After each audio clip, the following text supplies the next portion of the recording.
is Guardian Radio 96.9 FM. Fresh news, smart talk, all day. The views and opinions of the hosts and guests are their own and do not necessarily reflect the position of the management and staff of Guardian Network.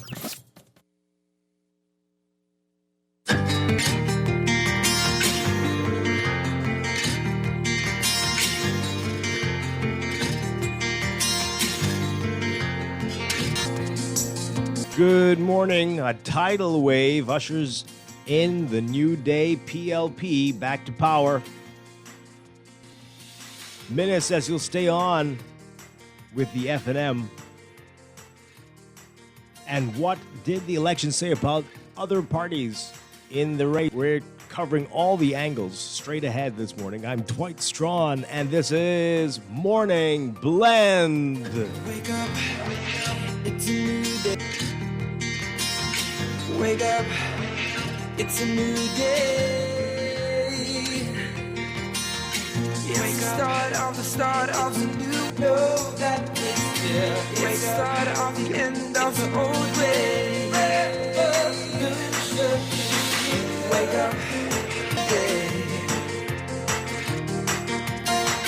Wake up, it's a new day.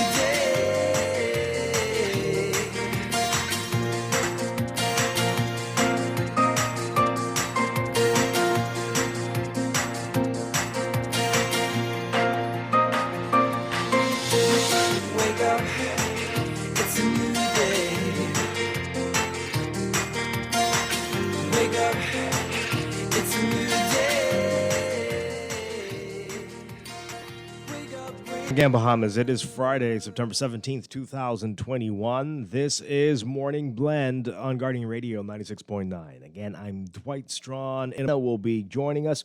Also, later in the show, we've got all the Morning Blend co-hosts going to be joining us as we have a roundtable discussion about what we saw yesterday with Election 2021, looking at it from every angle. And we want to hear from you, of course, your say on how things went yesterday and what the future holds for the Bahamas.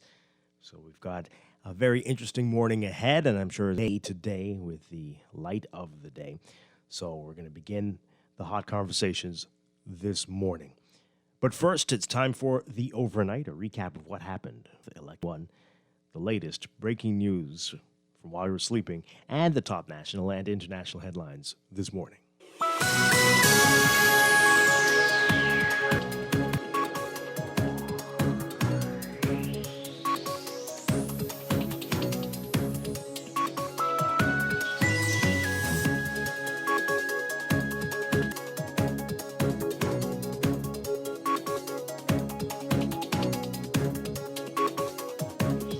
In the overnight, in a brutal rejection, PLP leader Philip Brave Davis elected as the fifth Prime Minister of the Commonwealth of the Bahamas after his party won more than 30 seats in the 39-seat House of Assembly. The unofficials of the cabinet held onto their seats. Outgoing Prime Minister Dr. Hubert Minnis in Killarney, Michael Pintard in Marco City, and Iram Lewis in Central Grand Bahama. Just bore 9 Davis to concede defeat and saying in a statement that he intends to stay on as opposition leader. In addition to 3 seats that were won by the outgoing ministers, the F&M also won St. Louis, Long Island, and East Grand Bahama. Several former PLP ministers were re-elected: Obi Wilshcombe in West Grand Bahama and Bimini, Dr. Michael Darville in Tall Pines, Glennis Hannah Martin in Englerston, in Fort Charlotte, Fred Mitchell in Fox Hill, and Keith Bell in Carmichael. Michael Halkitis, the former Minister of State for Finance, lost to Shannon Don Cartwright in St. Barnabas.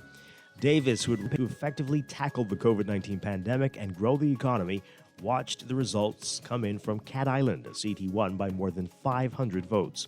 His deputy, Chester Cooper, won Exumas and Ragged Island, 1,000 votes. In a victory speech surrounded by his family and jubilant supporters last night, Davis said, quote, "You voted for a new day, new beginning. We are a nation for renewal. It is time to face our challenges and face them head on. We will do so with humility, but also with determination. We'll work so that opportunities into every home, because we believe in the dignity of every member of our Bahamian family. To those who voted PLP today, I promise to work hard to justify your faith in us. To those of you who voted for a different party today, I pledge to work hard to us." Davis also pointing out that the PLP won in places they've not won in decades or ever before. Thank you. Voters, meanwhile, praised yesterday's general voting as much smoother and efficient than the early voting, which took place on September 9th. Unlike the advance poll, there were no long lines for any extended period and no chaotic crowding at voting. Voting ended at 6 p.m. for most constituencies, but Englerston, Fox Hill, Golden Isles, Southern Shores, and Yamacraw were given extensions. But by 7 p.m., all voting had ended. And less than 2 hours later, Minnis, the F&M leader, had conceded the election. More from the F&M after a crushing defeat became evident last night. Outgoing Prime Minister Dr. Bruce Minnis opted not to go before the cameras. He had released a statement conceding defeat to the PLP, and leader Philip Davis. He announced he has no plans to resign as leader of the F&M. He said he offered Davis his best wishes and congratulations. Years in government, Minnis called an early election in a move that proved unsuccessful at the polls, with his party defeated in an overwhelming fashion. Most incumbent candidates and former cabinet ministers, Carmichael Representative Desmond Bannister, who served as Deputy Prime Minister and Minister of Public Works, F&M Bamboo Town candidate Renward Wells, who served as Minister of Health, F&M Mount Moriah candidate Marvin Dames, who served as Security, Freetown candidate Dionisi D'Aguilar, who served as Minister of Tourism, Southern Shores candidate Frankie Campbell, who served as Minister of Social Services, and South Beach candidate Jeffrey, who served as Minister of Education, among others. Minnis, who campaigned in both 2017 and in recent months on a platform of anti-corruption and transparency, called for founding ideals.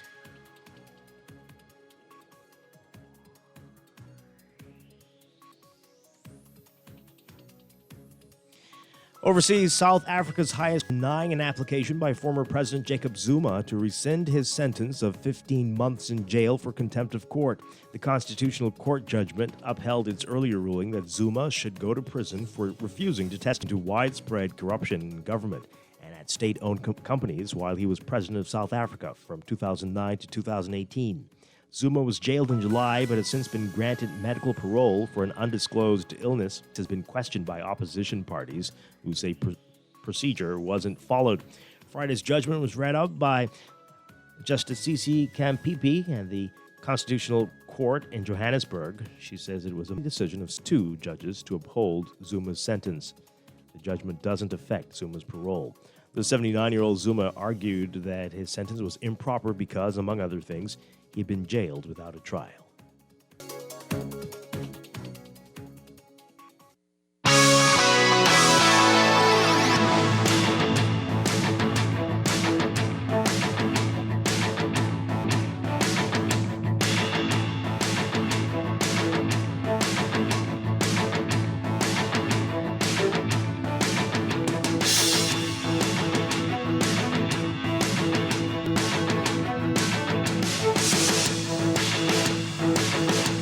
In sports, the Bahamas defeating Anguilla, but despite the win, the team falls short of the Cayman Islands.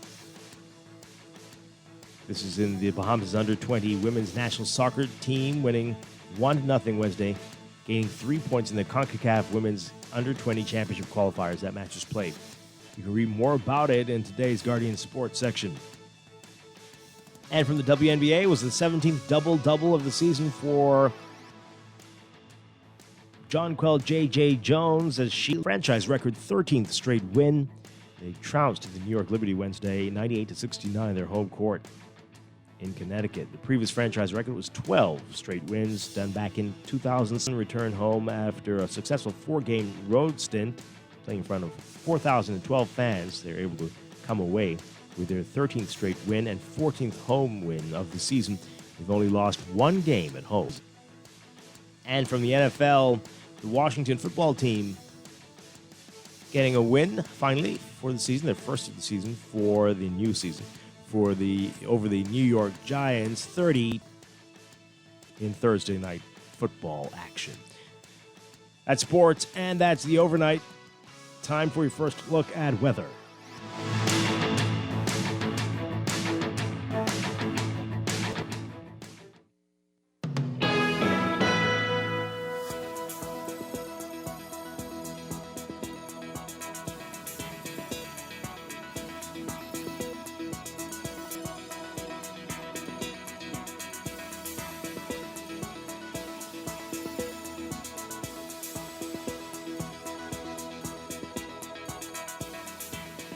In your weather for today, we'll trough over the area, interacting with streaming tropical moisture from the Caribbean Sea. That's going to trigger some bouts of shower and thunderstorm activity across portions of the northwest and central Bahamas. Meanwhile, a weak surface ridge will maintain gentle, locally fresh breezes across the islands through tonight. For boaters, you should remain alert due to the threat of waterspouts. Beachgoers in the southeast Bahamas should exercise caution due to the slight risk of rip currents along eastern shorelines. And again, everybody's being urged to remain hydrated and to limit outdoor activities as heat indices are expected to soar into the triple digits. Yesterday was certainly a scorcher. Expecting something similar today. For the northwest and central Bahamas, you're for variably cloudy, hot, and humid conditions with widely scattered showers and isolated thunderstorms. Turning warm tonight, showers may be locally heavy and thunderstorms strong to severe at times, mainly in the northwest Bahamas during afternoon hours. Expect seas in or near showers and thunderstorms. Wind southeast to south at 10 knots or less in the northwest Bahamas, shifting east to southeast to 10 knots or less in the central islands, occasionally falling light and variable at times. Seas east Bahamas today, partly sunny, very warm and a bit breezy with isolated showers and a chance of isolated thunderstorms, becoming mostly fair and breezy with a few isolated showers tonight. A small craft caution will come to effect by tonight. Winds easterly at 15 knots, increasing to 15 to 20 knots by tonight. Seas 3 to 5 feet, but building to 4 to 6 feet tonight. Temperature-wise, today, look for highs getting up to around 92 Fahrenheit, 33 Celsius, but the heat index will be way up to 106 Fahrenheit, 41 Celsius. Overnight lows tonight getting down to about 73 Fahrenheit, 23 Celsius. That's your first look at weather this morning. We'll have your extended outlook for your weekend coming up in just a bit. Wake up, it's a new day. Wake up, it's a new day. Yes, it's a new day indeed. We're going to take a break. When we come back, we are discussing the day's top stories. It's one story. And you're listening to Morning Blend on Guardian Radio 9. Stay with us. It's a new day.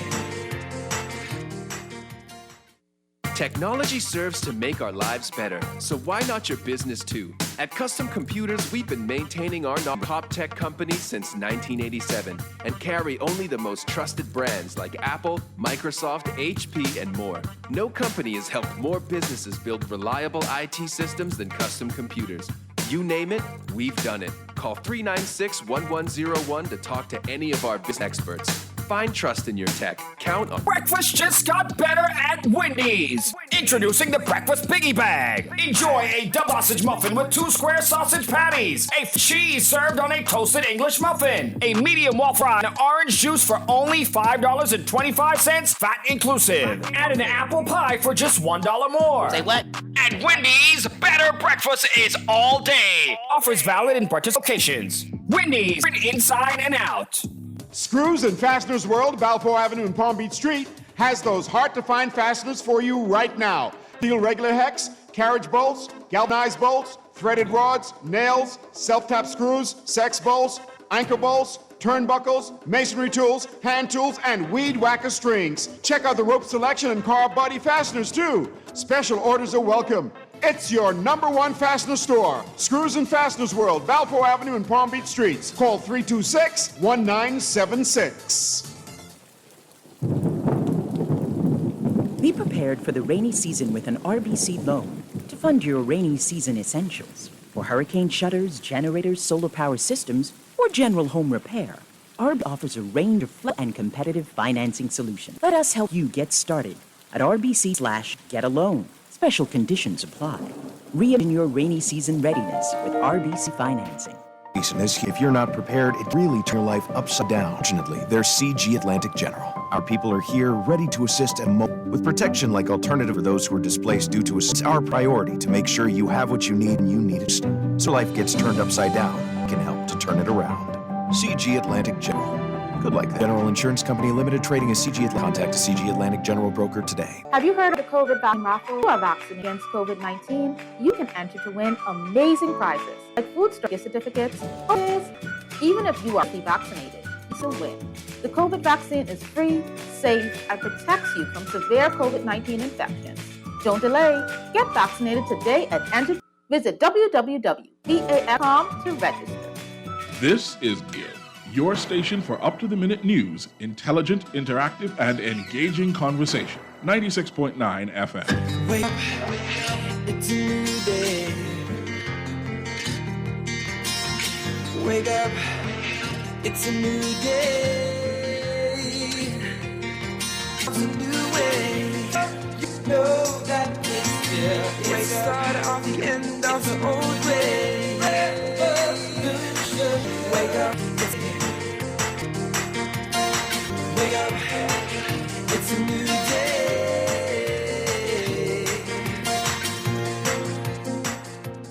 And the 9.5-year Morning Blend theme song takes on new meaning. New meaning today. Wow. Oh boy. All right, welcome back to Morning Blend here on Guardian Radio 96.9. We're streaming live on GuardianTalkRadio.com and on the Guardian Radio app for smart devices. We're also on your televisions on Cable Bahamas Channel 969 or BTC Flow Channel 612. Once again, I'm Dwight Strachan. Joining me now, Stephen Hanna. Good morning, Stephen Hanna. Hey, what's up? Hey, great to have you with us. We have a lot to get to this morning, a lot to talk about, and you could join the conversation as well. Happy what? Happy New Day. Oh, okay. Yeah. That's not what people are saying? Apparently, yes. And you can join the conversation, folks. We'll give you the phone numbers to call in just a bit. I know you have a lot to say about what's happened. And you can tweet us at MorningBlend969 or Facebook.com/MorningBlend969. You can email us, morningblend@nasguard.com, or you can text us on the Guardian Radio text line powered by BTC, 422-GR96, 422-4796. Standard text rates apply. Coming up this morning, we've got, of course, more weather and traffic, but the main focus will be just recapping what happened with election 2021. Who's in, who's out, any surprises, what it means for the third parties, the performance of those parties, what this means for the FNM, and what the future holds for the new government of the Bahamas. We're going to have our panel, a round table with all of the Morning Blend. I believe all. They told me they'll all be here. All the Morning Blend co-hosts this morning are going to be joining Stephen and myself in just a few minutes to talk about this. I just say my name like that. No, nothing. I don't know what you're hearing. But, yeah, so it's going to be an interesting morning today, and I'm sure there's going to be a lot of this all day long as the new day has come. Let's begin with what we're doing here today, talking about the election.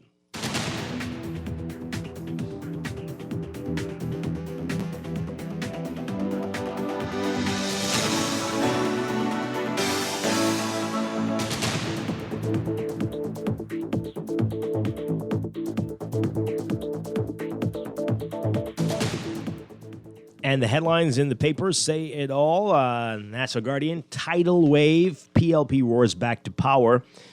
The Tribune says, it's a brave new world. Okay. As we went to bed last night, it wasn't clear exactly how many seats the FNM will have, but it looks like it's going to be just about 7. Seven again? Wasn't that the position it was in 2002? It's they don't remember, but it's always these single digits, and this is what we seem to do now. The seesaw, the big swings, and that's not surprising. We're going to talk about that a little bit. Like I keep saying it, that the system that we have, I mentioned this on Wednesday. I've been saying it that there is people said they don't want to have these lopsided representation in Parliament, right? But if there's nobody out there saying, well, hey, let's find the balance. How about we try this, and that? If you just leave it up to people, how will you know if you are so frustrated and you so want to ensure that the people that you don't like? Nobody's saying it. Did you put out a list of who should get it and who shouldn't get it so that we could have a balance and possibly Did anybody do that? If you just keep saying it, what is going to happen? I mean, Oh no, you talk about the system. Oh no. Yes, we're talking about the system. I'm just saying, in absence of the system. I personally was a part of several conversations where persons were saying, "Well, this is a good person who's a good MP who might not make it because of the party they're affiliated with." Like that conversation has been had, particularly online, for a while now, for the entire month. I would dare say, right? So like, I don't think that people are unaware. I think people have specifically said, you know, what we don't want is another landslide because that's not really going to help us in any way, shape, or form, right? And we were, for the most part, hoping that it wouldn't be a landslide. I think anybody with two eyes could see that the PLP was probably going to win, all right? But nobody wanted it to be a landslide, right? But if you're talking about in terms of the system, I think talking about both. But yeah. But I'm saying, but specifically, because I'm saying that the conversation that you're talking about, even though it didn't happen, and I hate to sound like how the callers say, on mainstream radio, right? It was happening online, right? There are a lot of people talking about, well, this person is a good MP, they should make it, and discussing, even without realizing it, how the system is kind of rigged, where it's like you could only pick one of the two, and, you know, it'd be good if this person got in or this person got in, but you can't tell the people from Golden Gates, y'all need to vote in the F&M if they don't like the F&M candidate. So it's like, that now you kind of lost in that regard. But the system itself, I think, generally speaking, the population would agree with you. You find a few pockets, but most persons would definitely agree that we need to change the system. Yes. The problem is the population has no say in that. We are given the things that we are allowed to choose from. I saw somebody say yesterday, it was like being told, would you like a ham sandwich or a turkey sandwich? And then I wrote underneath it, but you wanted soup. All right? And at the end of the day, if we are only, because even like if you say, oh, we should have a referendum on term limits, we should have a referendum on, or should we become a republic? We should have a referendum on whatever it is.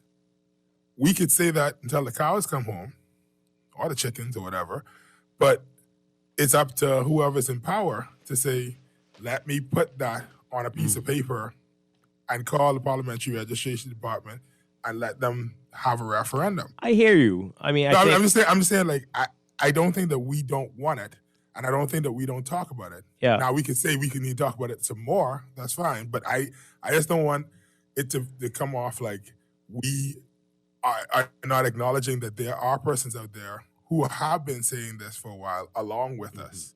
I think if the voices got loud enough that we want a system change, that we do want to address this in the Constitution, that we don't want a system where who we vote for in the House determines the Prime Minister. I think if more people say it, but we're not hearing enough people say it, and frequently enough. I think there are a lot of people, but not enough. That people like this. A lot of people really do. A lot of you recognize. But the people who do like it are the ones making the decision. Because I mean, here's the thing. I agree with you that we not only must continue talking about it, but the voices must get louder till it's intolerable. My concern is that since I first started paying attention to elections, right, which would have really been around 2002. All right, I've noticed that if you say something enough, for example, one thing is the term limits of the Prime Minister.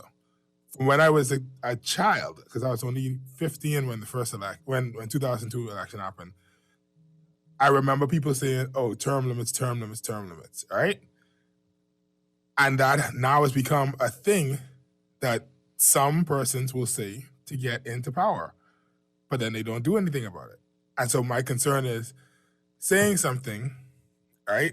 There has to be some way that we could force their hand, or we have to actually send somebody in, or we have to grab an individual and make them do it within their own party. But other than that, it's like, I agree, we should make as much noise as possible, but are we also going to have to find a backdoor method of doing it? Because there's no way that somebody is going to disenfranchise themselves Because the same thing with like I said before, a lot of these guys are rich from real estate. They're not going to change the real estate. This system disenfranchises them, right? You put all this effort in there, and because people have a problem with your leader, let me finish, Stephen. Right. Because people have a problem with your leader, you are swept out, right? But you were doing what you were supposed to do. You were working in the community, and everybody agreed, well, this happened, right? You've been great, but nope, you're with that color, and we got to get you out of here.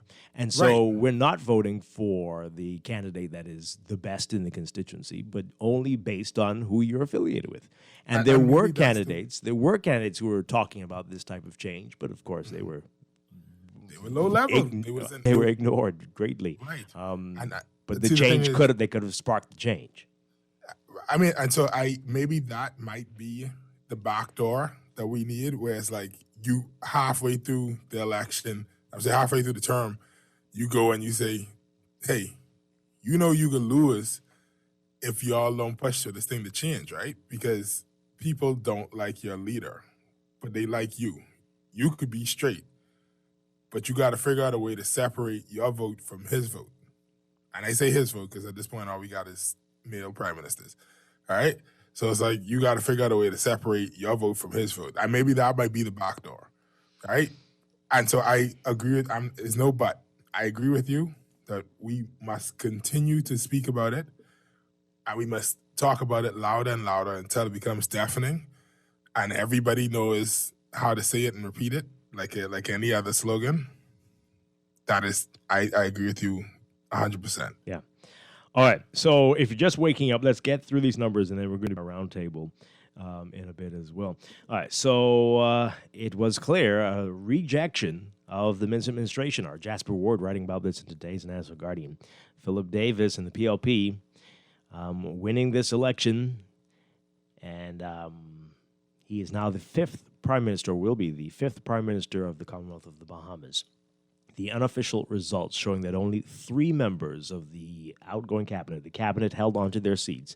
Outgoing Prime Minister Dr. Hubert Minnis in Killarney, Michael Pintard in Marco City, and Iram Lewis in Central Grand Bahama. So it appears that the PLP won at least 30 seats, at least 30, and probably more than that, and the FNM might have only gotten 7. Just before 9 p.m., Minnis called Davis and conceded defeat and sent a statement. He intends to stay on as opposition leader. In addition to the 3 seats that were won by the outgoing ministers, again, that's Minnis, Pintard, and Lewis. It appears that the FNM won St. Anne's, St. Barnabas, Long Island, and East Grand Bahama. All right. So several former PLP ministers were re-elected. Obie Wilshcombe in West Grand Bahama, Bimini. Dr. Michael Darville, in Tall Pines. Glenn Hannah Martin in Engliston. Alfred Sayers in Fort Charlotte. Fred Mitchell in Foxhill, and Keith Bell in Carmichael. Michael Halkitis. Clarence Hannah Martin in Engliston. Alfred Sayers in Fort Charlotte. What's that there? Yep. All right. Michael Halkitis, a former state minister for finance, appears to have lost to Shannon Don Cartwright in St. Barnabas. Okay. Yeah. Minnis, let's go through his statement first, and then we'll get to what incoming Prime Minister Philip Davis had to say. We're going to play what he had to say in just a bit, but let's quickly see what outgoing Prime Minister Minnis had to say. He said around 9 o'clock conceded defeat. This is pretty early. And, quote, I would like to thank the tens of thousands of Bahamians from across the Bahamas who voted for FNM candidates. I also congratulate FNM candidates who won seats in the House of Assembly. I am in that number. And again, my gratitude goes out to the people of Killarney for making me their representative for the 4th consecutive time. I will lead the FNM into the House as the leader of Her Majesty's loyal opposition. The Bahamas has a proud democratic tradition. The people decide who serves as government. So, lots of questions about how this is going to work. That's where you dramatically Yeah, well, I mean, most of it is, lots of questions about what this is going to mean for the future of the FNM, though. And we're going to talk about it this morning. That turnout The numbers aren't in, but it's very clear that this is historically low turnout for the Bahamas, and many factors, I'm sure, at play. COVID, part of it, but I don't think No, it was, snap. right. A The lot of snap people were is a disenfranchised. giant part. Yeah. Like his plan backfired. And that was also a referendum on minutes, just to show him as well. Like, no, this isn't cool what you've done here. I believe that was a major part of it. I think it just backfired on him. Yeah, I mean, I think that very he bad calculations. he disenfranchised some of his own supporters. Yeah. Because if you looked at some of those places, it was like there are polling divisions where the numbers came in and half of the people didn't show up. Yeah. Okay, so let's take a listen to what incoming Prime Minister Philip Brave Davis had to say in Cat Island last night, as it was clear that he and the PLP would form the next government. Take a listen. Thank you, Bahamas. Thank you. You voted today with brave hearts. You voted with hearts full of hope for our country. You voted for a new day, new beginning. We are a nation and a people yearning for renewal. It is time to face our challenges and face them head on. We'll do so with humility, but also with determination. We'll work so that opportunities reach out to every home, because we believe in the dignity of every member of our Bahamian family. To those who voted PLP today, I promise to work hard to justify your faith in us. For those of you who voted for a different party today, I pledge to work hard to overcome your doubts.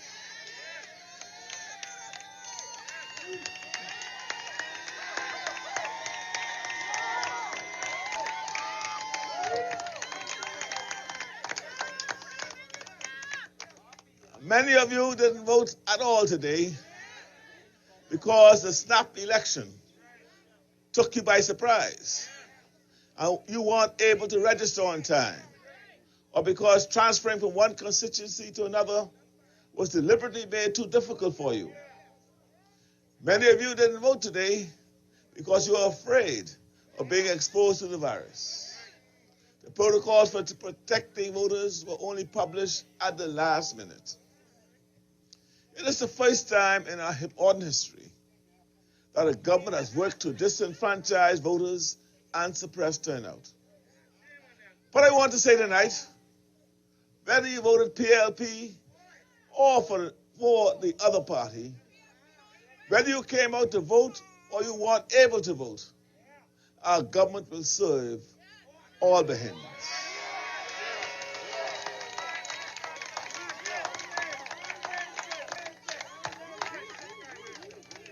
We won in places where the PLP has not won in decades or ever before. We thank you for your support. We are going to work hard to make sure that with every year that passes, you feel prouder and prouder of the votes you cast for us. My friends, if you had seen me as a small child running around and playing right here in Cat Island, you might not have thought, now there is a future Prime Minister.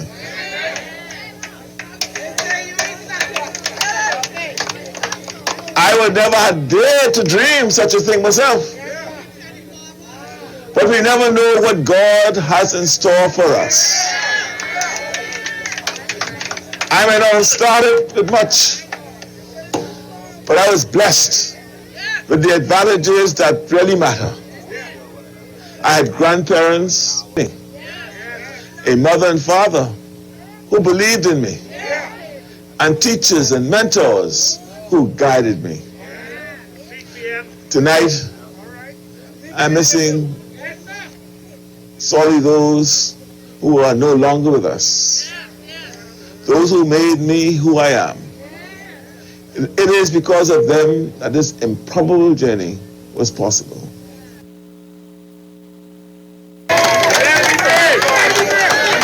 Your participation in the elections makes our democracy stronger. You know, today happens to be the holiest of days of the year for the Jewish people. They call it Yom Kippur. It's the day of atonement, a day for righting wrongs, a day for asking forgiveness from those whom they have harmed, a day of asking those whom they have helped, how can I help you more? These are the questions that we're asking every day. What can I do today to make the world a more just and generous place? My fellow Bahamians, with your voices and your votes, you made it clear that you wanted a country in which we come together to solve our biggest challenges. Thank you for seeing the possibility of what we can build together for our children and our grandchildren. For all those who called to say they were praying for me, thank you. Your prayers have surely lifted us all up.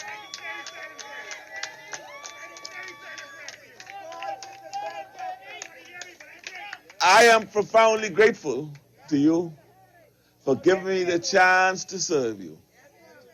I will not forget any of the people I've talked to along the way in this journey. I will not forget the tough questions you had for me, or your struggles. And I will not forget your hopes and dreams for yourselves and for our nation. This victory belongs to you. Scripture tells us that weeping may endure for the night, but joy comes in the morning. In the morning, we will rise as one nation and meet the challenges ahead. May God bless you, and may God bless the Commonwealth of the Bahamas. Okay, Prime Minister-elect Philip Davis there, Philip Brave Davis, speaking last night in Cat Island. And, hey, okay. Let's hear what you have to say about this. We've got our panel together. We've got all the Morning Blend co-hosts. I think we've got almost everybody. So in addition to Stephen, who's here, we've got Pamela Musgrove. Good morning, Dwight. Good morning, Bahamas. Good morning, Pamela. We've got Laverne Gardner. Good morning, Good Laverne. morning. Good morning. Great to have you with us. We've got in It's a studio. pleasure to be here. Chester Robards is in studio. Oh, let's get that mic up there. Yeah, there we go. Okay. Yeah, say it again. Good morning. Chester, good morning. And Don is on Zoom as well. Yeah, good morning, Don Sargent. Morning, Dwight. Great to have you with us. This is historic for us as well because, even with our anniversaries, I can't get them all together. But election, politics, Wow. big thing. So everybody finally together, everybody. Obviously, it ain't a new day for you. That sounds like shade. No. I know you all It's are a very new busy. day, Dwight. Come on. It ain't a new Dwight, though. It's a new day. We need a new Dwight, yes. Right. For a brighter future, Yes, Dwight. everything's changed now. Everything's changed. But great to have all of you with us. All right, so we want to hear from all of you about what you make of your quick summary. We heard from Stephen. Let's hear from the rest of you about your quick summary about yesterday. And I'm just looking at this. So do we know for sure? So this is really historic. It does appear that the FNM lost Abaco, both. That's what we're predicting here. This is wow. That's what it looks like. Unbelievable. Abaco completely gone. My goodness. Yeah. My goodness. Okay, so Laverne, since you're talking, what do you make of what yesterday, the events that unfolded? Just listening along the lines, kind of along the same lines of what you and Stephen were saying. Let's look at the low voter turnout. there were people, yes, it factored in that some people weren't able to register in time, but I believe that there were also people who just were turned off by everything that's been happening and opted. I know of some people who are what we would call diehard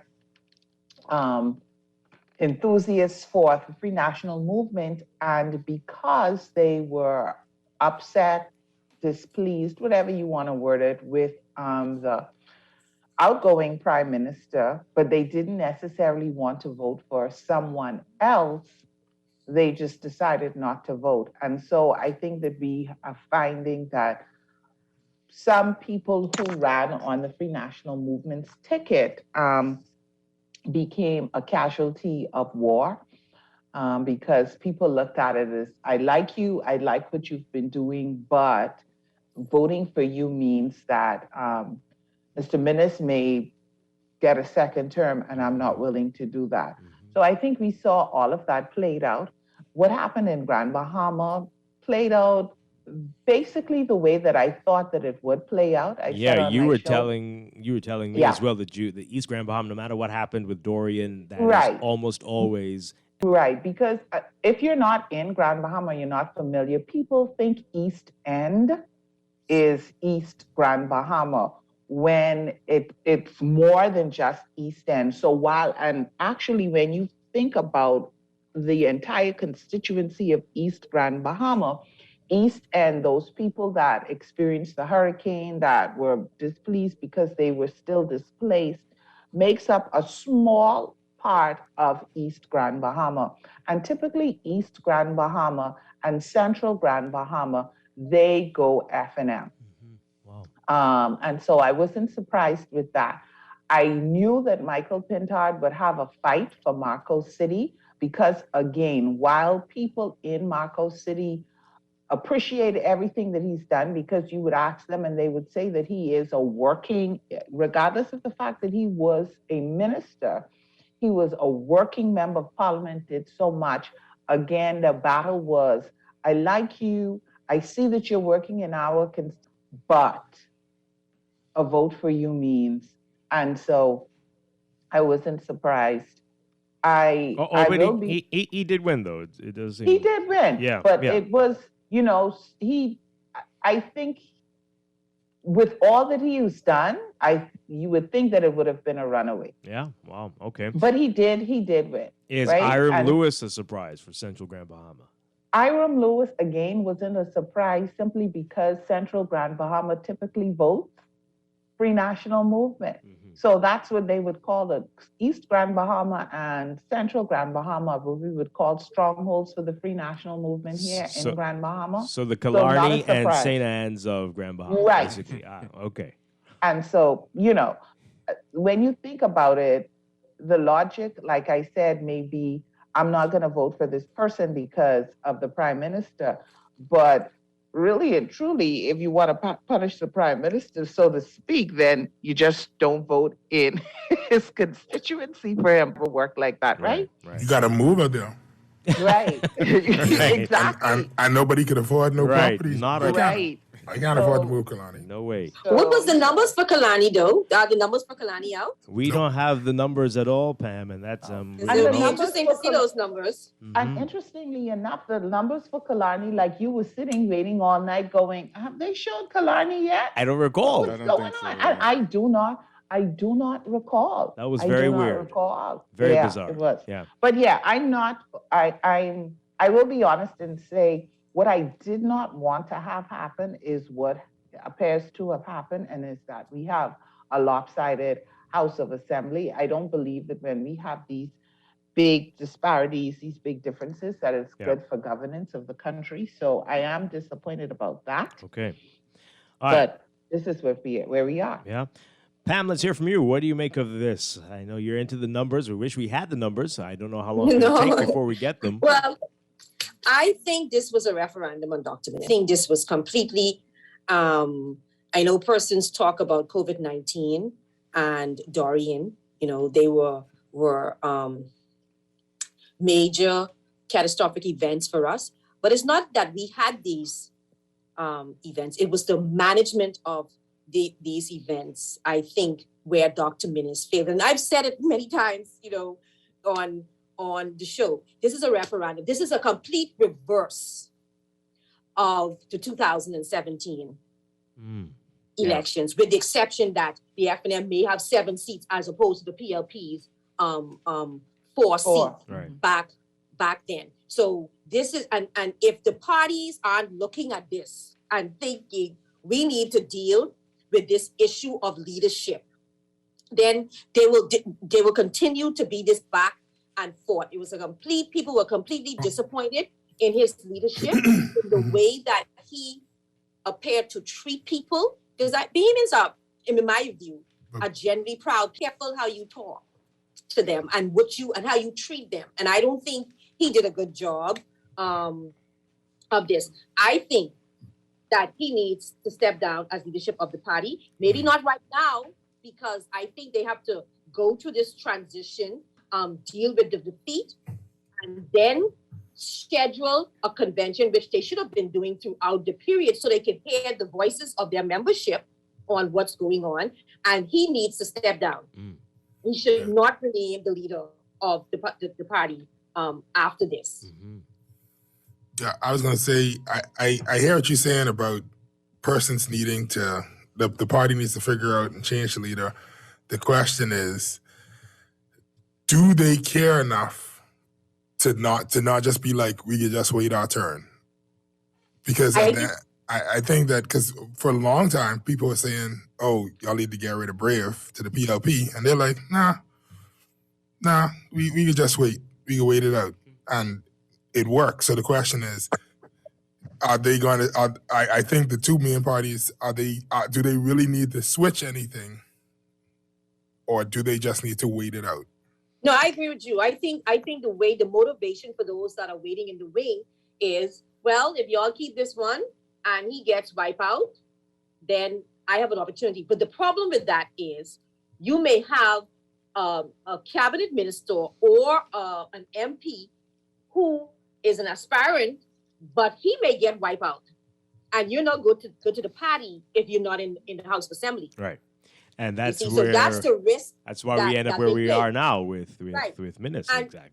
Right. And I think there just has to be clear policies on how you go about that. So, for instance, when you lose an election, it should be an automatic that you have to step down. It should be no questions. It should be That's only occurred once in Bahamian history, where someone actually stepped down after losing an election. That was Ingram. The only reason Perry Christie that we know of in our current universe why he left the House of Assembly is because he got obliterated at the polls. It's never there's one set of one precedent. He lost by 4. It was an obliteration. That's the problem. I think that's the challenge that they have. There should be a clear mandate. And I said this last Monday, Dwight. If you are in a position, and it doesn't matter whether you do well or you do bad, what's the incentive to do what is right and to push to succeed? Should that be up to the parties, or should that be something set in up to the parties. our rules, it should our be laws? Up to the parties, and if they don't do it, then this is what they're going to continue to have. Yeah. In my view, the people did not vote for Dr. Minnis and the PLP in the last election. They wanted to get rid of Perry Christie and the then Progressive Liberal Party because they felt that the country was going in the wrong way. And even with the misgivings, they said, let's give Dr. Minnis and his team a chance. I think what they're doing now. I think that, again, what we have been doing, if we go back, we and that's why you keep seeing this switch, from 97, FNM, PLP, FNM, PLP, FNM, PLP. So people are going to the polls and like Pam said, voting out as opposed to saying, I have great confidence in this person and I want to give them an opportunity, but it's more so, listen, who we have, we reject them. And so next up or next in line, but also Pam, just to piggyback off what you said, in addition to Dorian and COVID, because I know people in politics, they like to bandy that about. The other thing with Mr. Minnis was there were some things that he said that we've talked about ad nauseum on this show that he said that he would do. that could have been done even while facing a pandemic and a hurricane. And you stood up and you made some promises, some very strong promises, and there was no effort, no freedom of information dates, no campaign reform, all of these things, no fixed term limits for the prime minister. So all of these things, in addition to the way that Dorian and COVID has been handled, I think, played a role. Back to Stephen's point, just now the question he asked, if they just sit and wait, I think that would mean what we saw yesterday, Stephen, with the low turnout. I think people will just get so frustrated but here's the thing. with this. A win is a win. You have y'all, what y'all forgetting is that do you remember who won the NBA championship this year? Yes, we do. I mean, right, but nobody cares about the Bucks and whoever else, right? The whole point is they win. They're champions. Well, it don't matter how long. It don't cares. matter. If the Utah Jazz win tomorrow, no one on the Utah Jazz cares that they only won because of a technicality. They won. Yeah. They won. A win is a win is a win. The political parties are not here to be your friend. They're not here to make the country better. They are here to win. They are organized outside of government, but they control the government. They only want one thing, that is to win. They don't care if it's a 25% voter turnout, if it means that they win. And that's what we saw this go around. The PLP wasn't like, oh no, only 50% people voted in this area, that we know that something's wrong with this. We refuse to accept this. No, we win. We win. I mean, it's a little early. We'll see what they say when they. I'm saying nobody's going. They want the win is a win. Okay. But I think this is an opportunity for Philip Brave Davis and the PLP to do right and what is in the best interest of Bahamians. I think they ought to know now that the Bahamians are alert. They are alert. And you can try to be secretive as much as you want. The media is there. They are commentating going on. So I think this is an opportunity not to govern for the few. That may disappoint some people and some hardcore supporters, but to govern for the entire Bahamas. They said lift all boats. And I think that's where we need to be. And stop this doing some things in the public to make it look like you're doing something. But at the end of the day, the majority of Bahamians are not benefiting and trying to make us believe the economy or the numbers are good when they are not. Wow. All right, we've got to take a break. When we come back, we'll hear from Dawn and Chester, get their views on this. And we got a lot of text messages. I mean, it's going to be a lot to get through these. And, of course, the calls. We want to hear from you about this as well. And so many different issues. Do we have to take the calls? Yeah, we do, Stephen. I think this. I know there's a 30-minute victory speech waiting. No. We can't do that. It's a new day. We can't have those ways again. I'm gonna abuse this phrase right now. Abuse it. We're gonna be back. This is the first time people are gonna have a chance to express their views. So we've got to allow that one. Curious to hear what. I wish the FNMs will call them. Let's hear what people have to say. This is Morning Blend on Guardian Radio 96.9.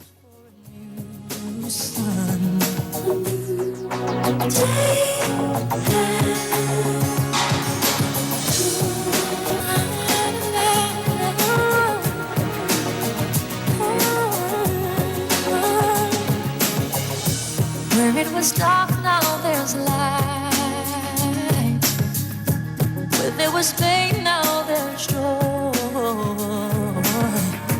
Where there was weakness, I found my strength. Oh, in the eyes of a boy.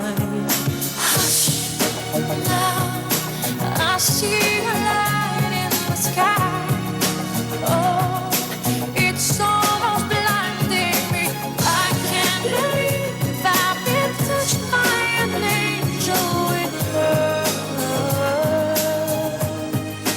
This is Guardian Radio 96.9 FM, Nassau, Bahamas.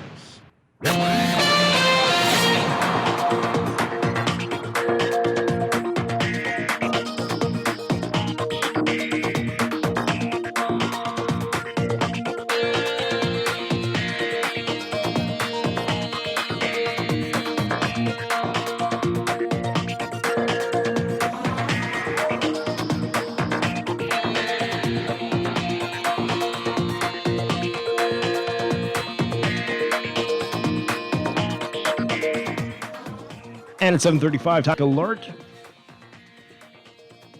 Brought to you by RBC Royal Bank. In your real-time traffic, at this hour we're seeing the heavy traffic on Mile Butler Highway just north of Harold Pond. You'll notice that in the northbound lanes as you make your way to the roundabout with Tonique Williams-Darling Highway.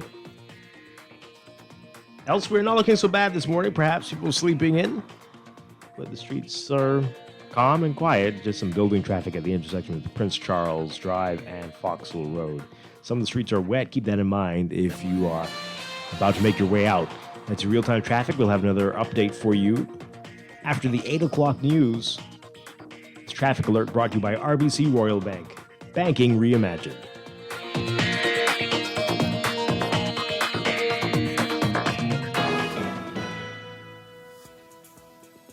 And now it's 7:36, time for another check of your weather for today. Here's what's happening. We've got a mid to upper level trough over the area interacting with streaming tropical moisture from the Caribbean Sea. That's going to trigger some bouts of shower and thunderstorm activity across portions of the northwest and central Bahamas. Meanwhile, a weak surface ridge will make breezes across the islands through tonight. For the northwest and central Bahamas, your forecast calls for variably cloudy, hot, and humid conditions with widely scattered showers and isolated thunderstorms. Turning warm tonight, showers may be locally heavy and thunderstorms strong to severe at times, mainly in the northwest Bahamas, and mainly during afternoon hours today. Expect gusty winds and higher seas in or near heavy showers and thunderstorms. For the southeast Bahamas, partly sunny, very warm and a bit breezy with isolated showers and the chance of isolated thunderstorms, becoming mostly fair and breezy with a few isolated showers tonight. A small craft caution will come into effect tonight. Temperature-wise, another hot day in store. Highs getting up to 92 Fahrenheit, 33 Celsius. The heat index up to 106 Fahrenheit, 41 Celsius. Overnight lows tonight getting down to about 73 Fahrenheit, 23 Celsius.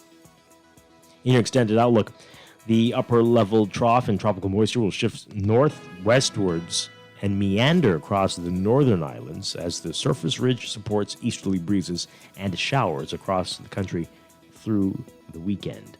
So, partly sunny and very warm with passing showers and isolated thunderstorms mainly over the northwest Bahamas. Sunday, partly sunny to sunny and warm with passing showers and isolated thunderstorms mainly across the extreme northwest Bahamas. In the tropics, we've got a broad area of low pressure associated with the tropical wave located several hundred miles southwest of the Cabo Verde Islands. It has a 70% chance of tropical cyclone formation through the next 5 days. That system is migrating westwards across the tropical Atlantic. Then we've got a broad area of low pressure a couple hundred miles east of the Outer Banks of North Carolina. It has a 70% chance of tropical cyclone formation through the next 5 days as that moves northwards over the western Atlantic. And then there's a tropical wave just offshore of the west coast of Africa now. Has a 20% chance of tropical cyclone formation through the next 5 days. That system is moving northwestwards over the far eastern Atlantic. That's your Morning Blend weather check. We'll be back with more Morning Blend after these messages here on Guardian Radio 96.9. Best rate, no delay. Best rate, no delay. BTC gives more savings on the best fiber internet. It's super fast with super savings in every package. Compare and see for yourself. Enjoy up to 150 megabits per second plus 157 TV channels and unlimited home phone minutes for only $99.99. Best rate, no delay. Visit a BTC store to sign up for the best internet experience on the Bahamas' best fiber network. Conditions apply. Tired of banks forcing you to use technology to bank the way they want you to? Your convenience is important. So no matter what your banking needs, Commonwealth Bank's friendly staff are always available in branch for that personal one-on-one service. But when you choose technology, our online and mobile banking app offers you state-of-the-art functionality. The choice is yours. Commonwealth Bank. Bank the way you want. You've tried everything. ASUS, with your mother's cousin's sister's auntie, and even is your money safe? Your Bahamian dollar deposit in a member bank or credit union is insured up to $50,000. If anything happens, your deposit up to the insured value will be returned to you thanks to Deposit Insurance. Visit Deposit Insurance Corporation at www.dic.bs. Protection for your money guaranteed with DIC. If you think you can't afford to dress to impress or replace those utensils or maybe even upgrade your household appliances, then you don't know Y-Care's Fashion Center. With 3 locations to serve you, Y-Care's Fashion Center features the things you need or want, all at a price that you can afford. Open Monday through Saturday, 8:30 a.m. to 7 p.m. Y-Care's Fashion Center also has the island's largest jean collection. Put the fun back in shopping and visit your favorite Y-Care's location today, where you can afford to look good. This is Guardian Radio 96.9 FM, Nassau, Bahamas. I'm ready to swing, pick up my girls and hit the party scene tonight.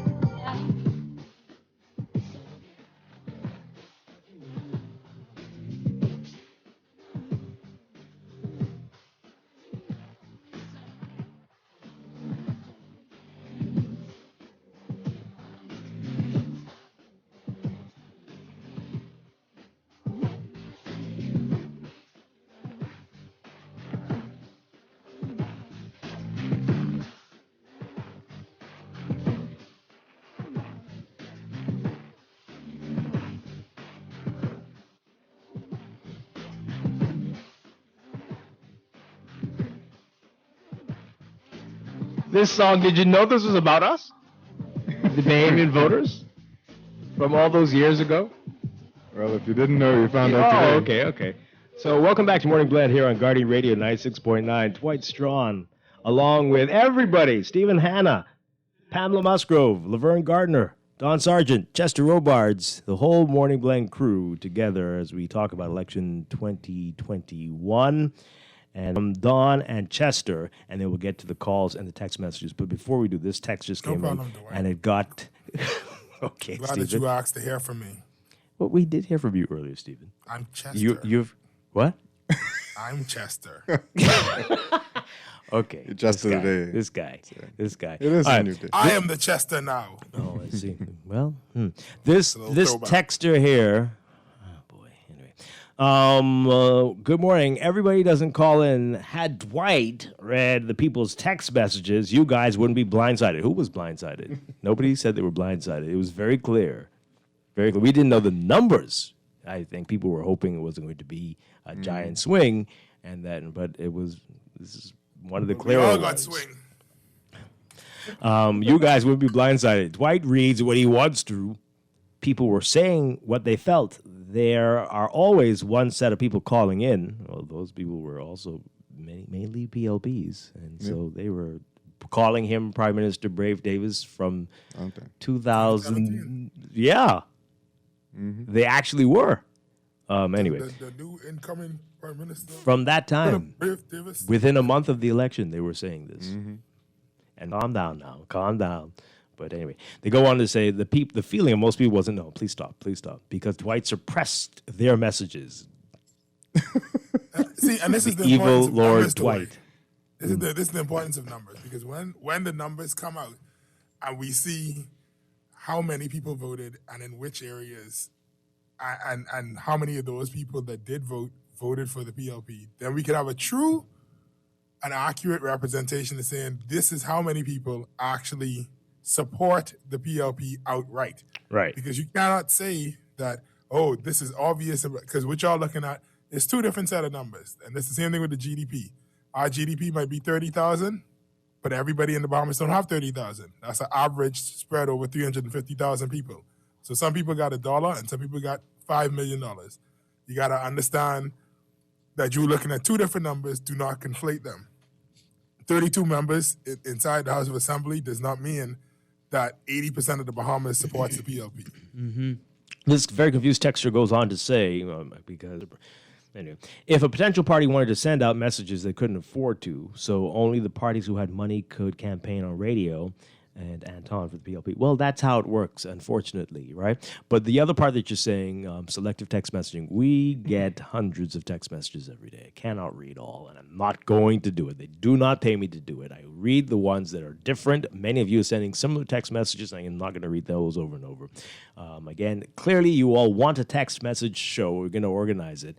I don't know what time we'll put that on, but someone will just sit here and read all of your text messages for those who don't want to call in. Pam, I don't know if you think we'd find some sponsors for that one. You think you know any companies that might be interested in the text show? Just host reading all of your text messages for an hour. Maybe. At the risk of sounding biased, right? I think you do a balanced job. I think you do a balanced job in catering to the calls as well as reading the text messages. And the fact that your show is so popular, you have a lot too much for you to read. Absolutely. In any one given show. Some of the text messages just you can't even understand what they are. Don't know what they're saying. And they're profane. And it's inflammatory, all kinds of stuff. I'm gonna get me sued. So hey. All right, but Don Sargent, what do you make of this? What do you make of so many people complaining about how they were not able to register? Your co-host was on a show here talking about that, and that was so sad to hear him say that because it was called so quickly, he didn't get a chance to register, and he's pretty young. And so many other people having that same story. You heard Brave Davis say that in his speech, his victory speech, that many people, because they moved, they couldn't register in the new constituency, and they just threw their hands up and said, well, what do you make of all of this? And will we see real change as a result of this? Real change? No. No, that's not going to happen. The part that actually confuses me is still the logic behind calling the election early. And I said this when I took a bit of hiatus or vacation off the show. We came back on the show. I still asked the question. I didn't understand the logic behind calling it so soon. But it is what it is. We are here now. But something I found very interesting is when I went to vote yesterday, it was a ghost town, quite literally. I found more PLPs and FNMs arguing outside the polling station, walking up and down in the party colors at the polling station than actual citizens. I mean, they're all citizens, but actual people going out to the polling divisions to actually vote. So I that was a clear indicator to me that things weren't necessarily going to go very good in terms of voter turnout. I'd wager we're less than 50% voter turnout. But the thing that I pay close attention to for the last election cycle in 2007, I did not have predicted that the election could have gone that way. I thought it would have been closer than that. But of course, it ended up being a blowout. And I think a calculation that we all made was that Bahamians typically just vote a government out instead of voting a government in. But I think if we look a little bit closer to the numbers, and this election may show a trend as well, is that it just may be the case that people just do not show up. Swing voters probably just don't show up to support certain candidates, or the incumbent government if their performance is bad, and that the diehards or people who support a certain party or those who are disenfranchised by it are the only ones that are going to show up in true numbers to support the alternative candidate, which is more than likely going to be the PLP in this first past the post system. But maybe in this election cycle we had it with the extremely abysmal voter turnout. The poor decision, like I said, to call the elections early when you have a lot of persons from Generation Z who wouldn't have been registered yet, right? Some would have been turning 18 this year as well. It's just a complete loss of people you could have had on a day to vote. So one of the takeaways I have from this is the precedent that is kind of setting right now is that a lot of Bahamians are extraordinarily tired and disgusted with the system that we have. A lot of persons do not have a lot of confidence in this whole two-party system that we have. As we've seen, the Coalition of Independence has absolutely obliterated the DNA with the numbers in terms of both total votes and even votes within a lot of these constituencies. In some polling divisions, they got more votes than the African candidate. See? So Yep. There's a clear shift in the thinking for a lot of Bahamians. And I think if we had a higher voter turnout, and if the Coalition of Independence was able to rally up a lot of those people, you may have had Coalition of Independent candidates. Now, I'm not going to argue with people's platforms and such. I'm just saying, based on the numbers, it's telling a story that doesn't necessarily match up what we've historically said. I think now, at the end of this administration's term, the new Brave Davis administration, will be 25 years of back and forth between these two parties. I think the narrative is going to change now.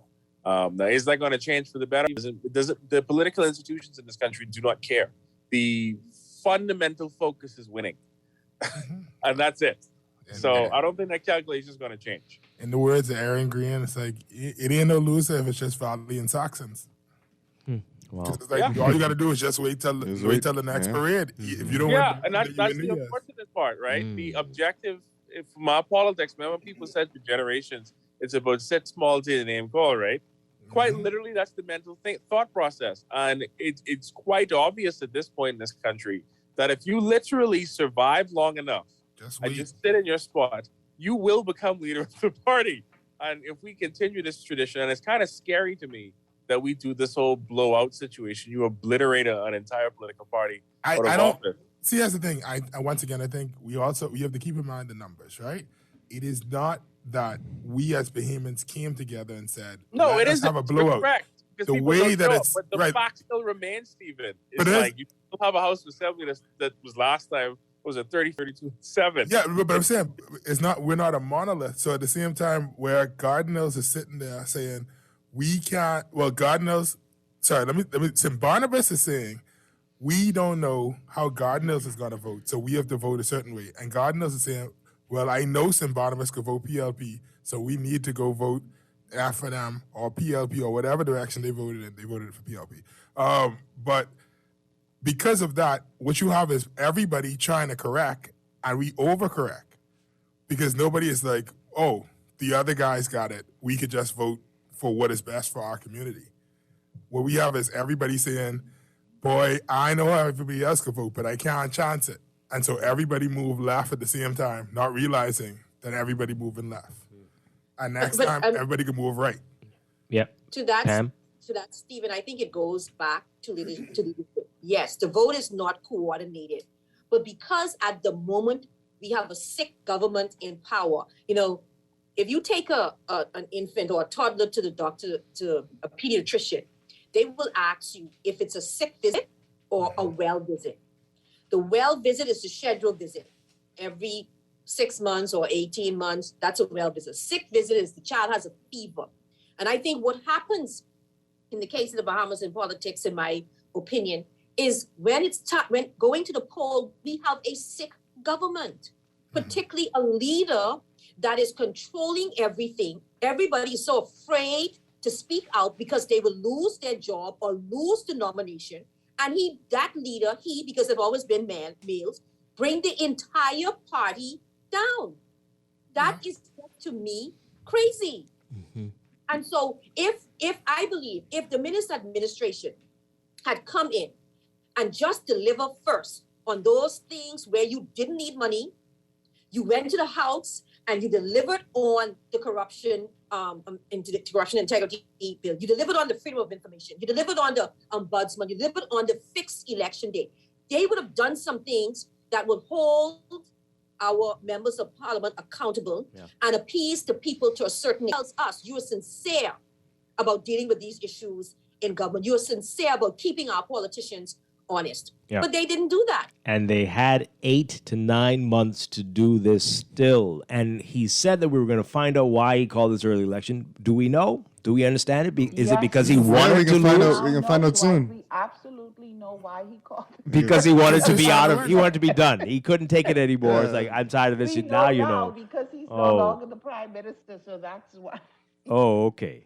No, I don't know if you remember a couple of years back when somebody asked him, he said he had 7 more years. Mm-hmm. Yeah, we remember that. Well, He that's had just 7 more something you years. say. Yeah, I was gonna say you have to say that. You have to say Yeah, that. right. Just like You when not just people, go up there and say, just like when people ask, is there gonna be an early election? 2 more years. He had to say no. Right. Yeah. So those are just words to say. Oh, because my. there's no way that you could be here in this country and not feel that the energy had shifted away from you and your party. Right. Yes, you can. Oh, I disagree.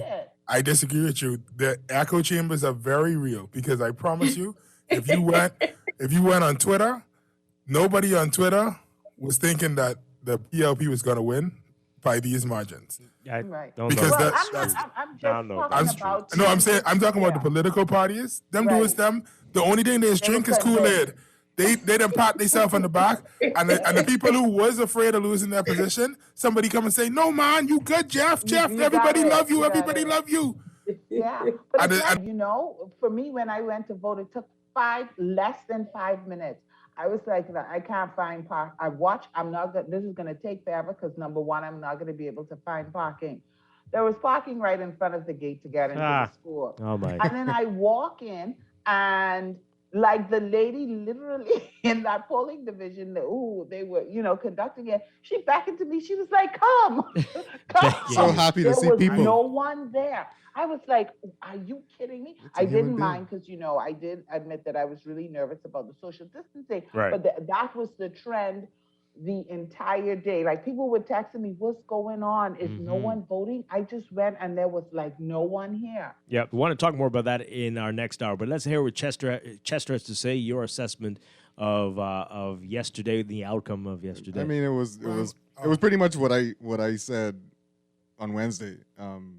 First of all, I'm not a gambling man, so I wasn't about the numbers, and I would have been wrong if I had even gone with things I've heard, right?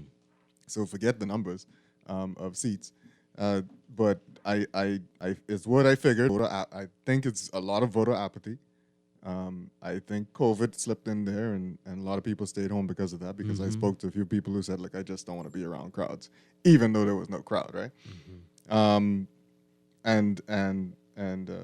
the other thing about, again, this whole seesaw, and I don't think this is going to change.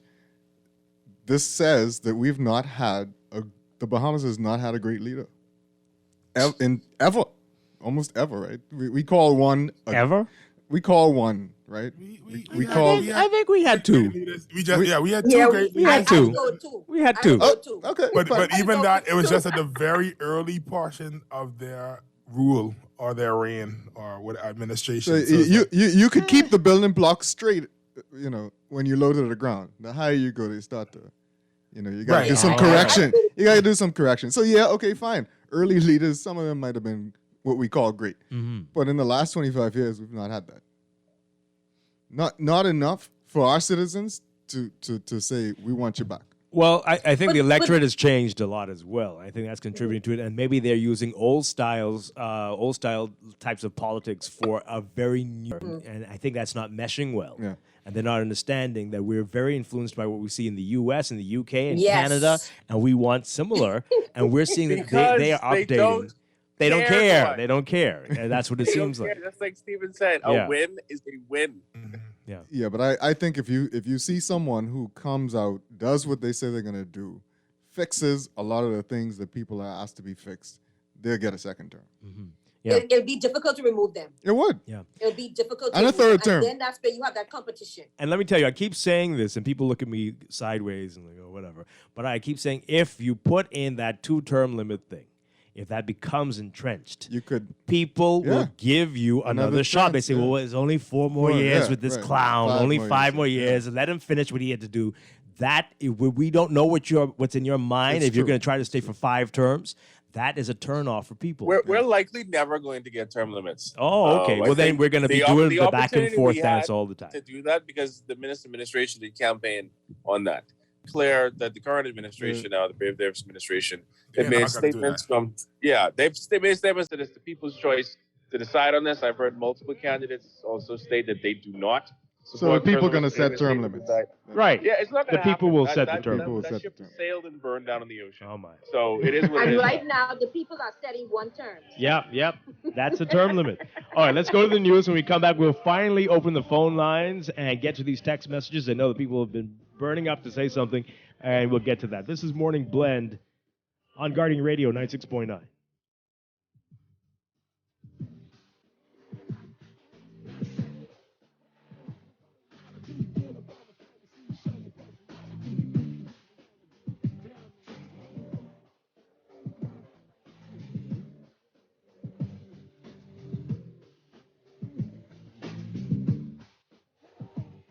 This is Guardian Radio 96.9 FM, Nassau, Bahamas.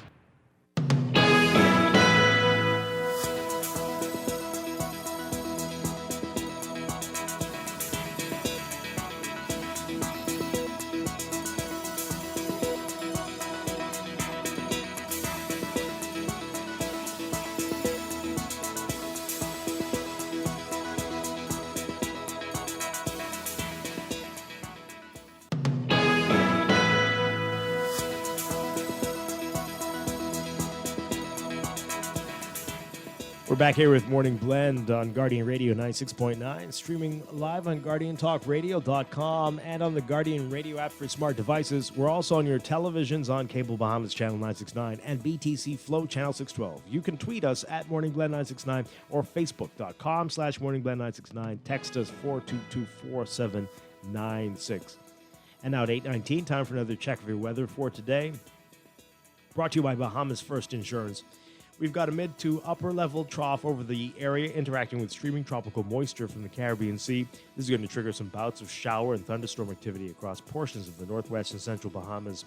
Meanwhile, a weak surface ridge will maintain gentle to locally fresh breezes across the islands through tonight. For today, for the northwest and central Bahamas, variably cloudy, hot and humid with widely scattered showers and isolated thunderstorms, turning warm tonight. Showers may be locally heavy and thunderstorms strong to severe at times, mainly in the northwest Bahamas and especially during the afternoon hours.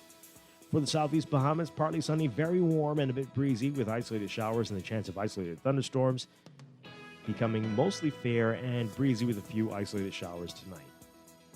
Boaters should be alert for water spouts, and beachgoers in the southeast Bahamas should be alert for rip currents along eastern shorelines. Temperature-wise today, another hot day in store. Highs getting up to around 92 Fahrenheit, 33 Celsius, but the heat index will be up to 106 Fahrenheit, 41 Celsius, and everybody's being advised to remain hydrated and limit outdoor activities. As a result of this, overnight lows tonight getting down to 73 Fahrenheit, 23 Celsius. In your extended outlook, the upper-level trough and tropical moisture will shift northeastwards and meander across the northern islands as the surface ridge supports easterly breezes and showers across the country through the weekend. So, for tomorrow, Saturday, partly sunny and very warm with passing showers and isolated thunderstorms mainly over the northwest Bahamas. That will hold for Sunday as well. In the tropics, we're watching three areas. A broad area of low pressure associated with a tropical wave several hundred miles west-southwest of the Cabo Verde Islands has a high chance, about 70% chance of tropical cyclone formation through the next 5 days as the system migrates westwards across the tropical Atlantic. We've got a broad area of low pressure a couple hundred miles east of the Outer Banks of North Carolina, has a high chance of 70% chance of tropical cyclone formation through the next 5 days. And a tropical wave with just a 20% chance of tropical cyclone formation through the next 5 days. That's your Morning Blend weather check brought to you by Bahamas First Insurance. What's first for you comes first for us.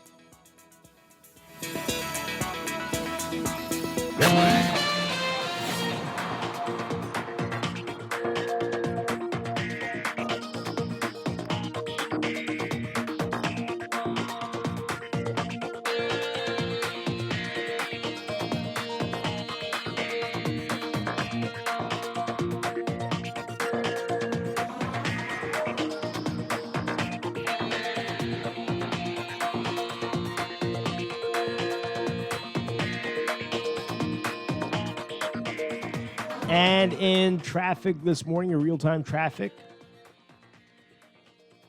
we're seeing that heavy traffic as usual on Mile Highway just north of Fire Trail in the northbound lanes. You'll be seeing that as you head toward Tawny Williams-Darling Highway.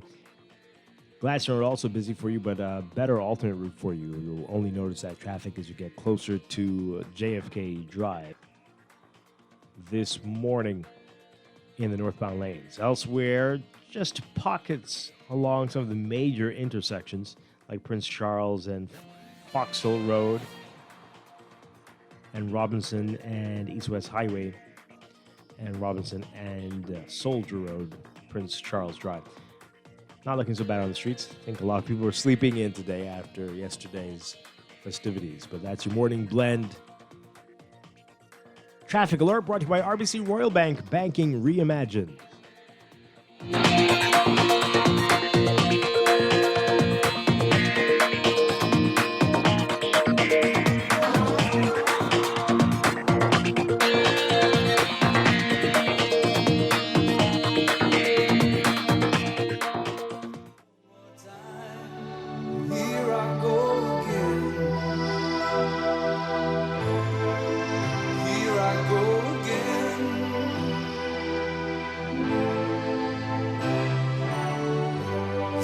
keep searching for an answer.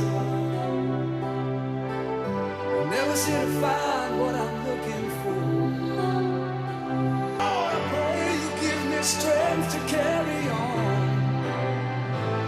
'Cause I know what it means to walk along the lonely street of dreams.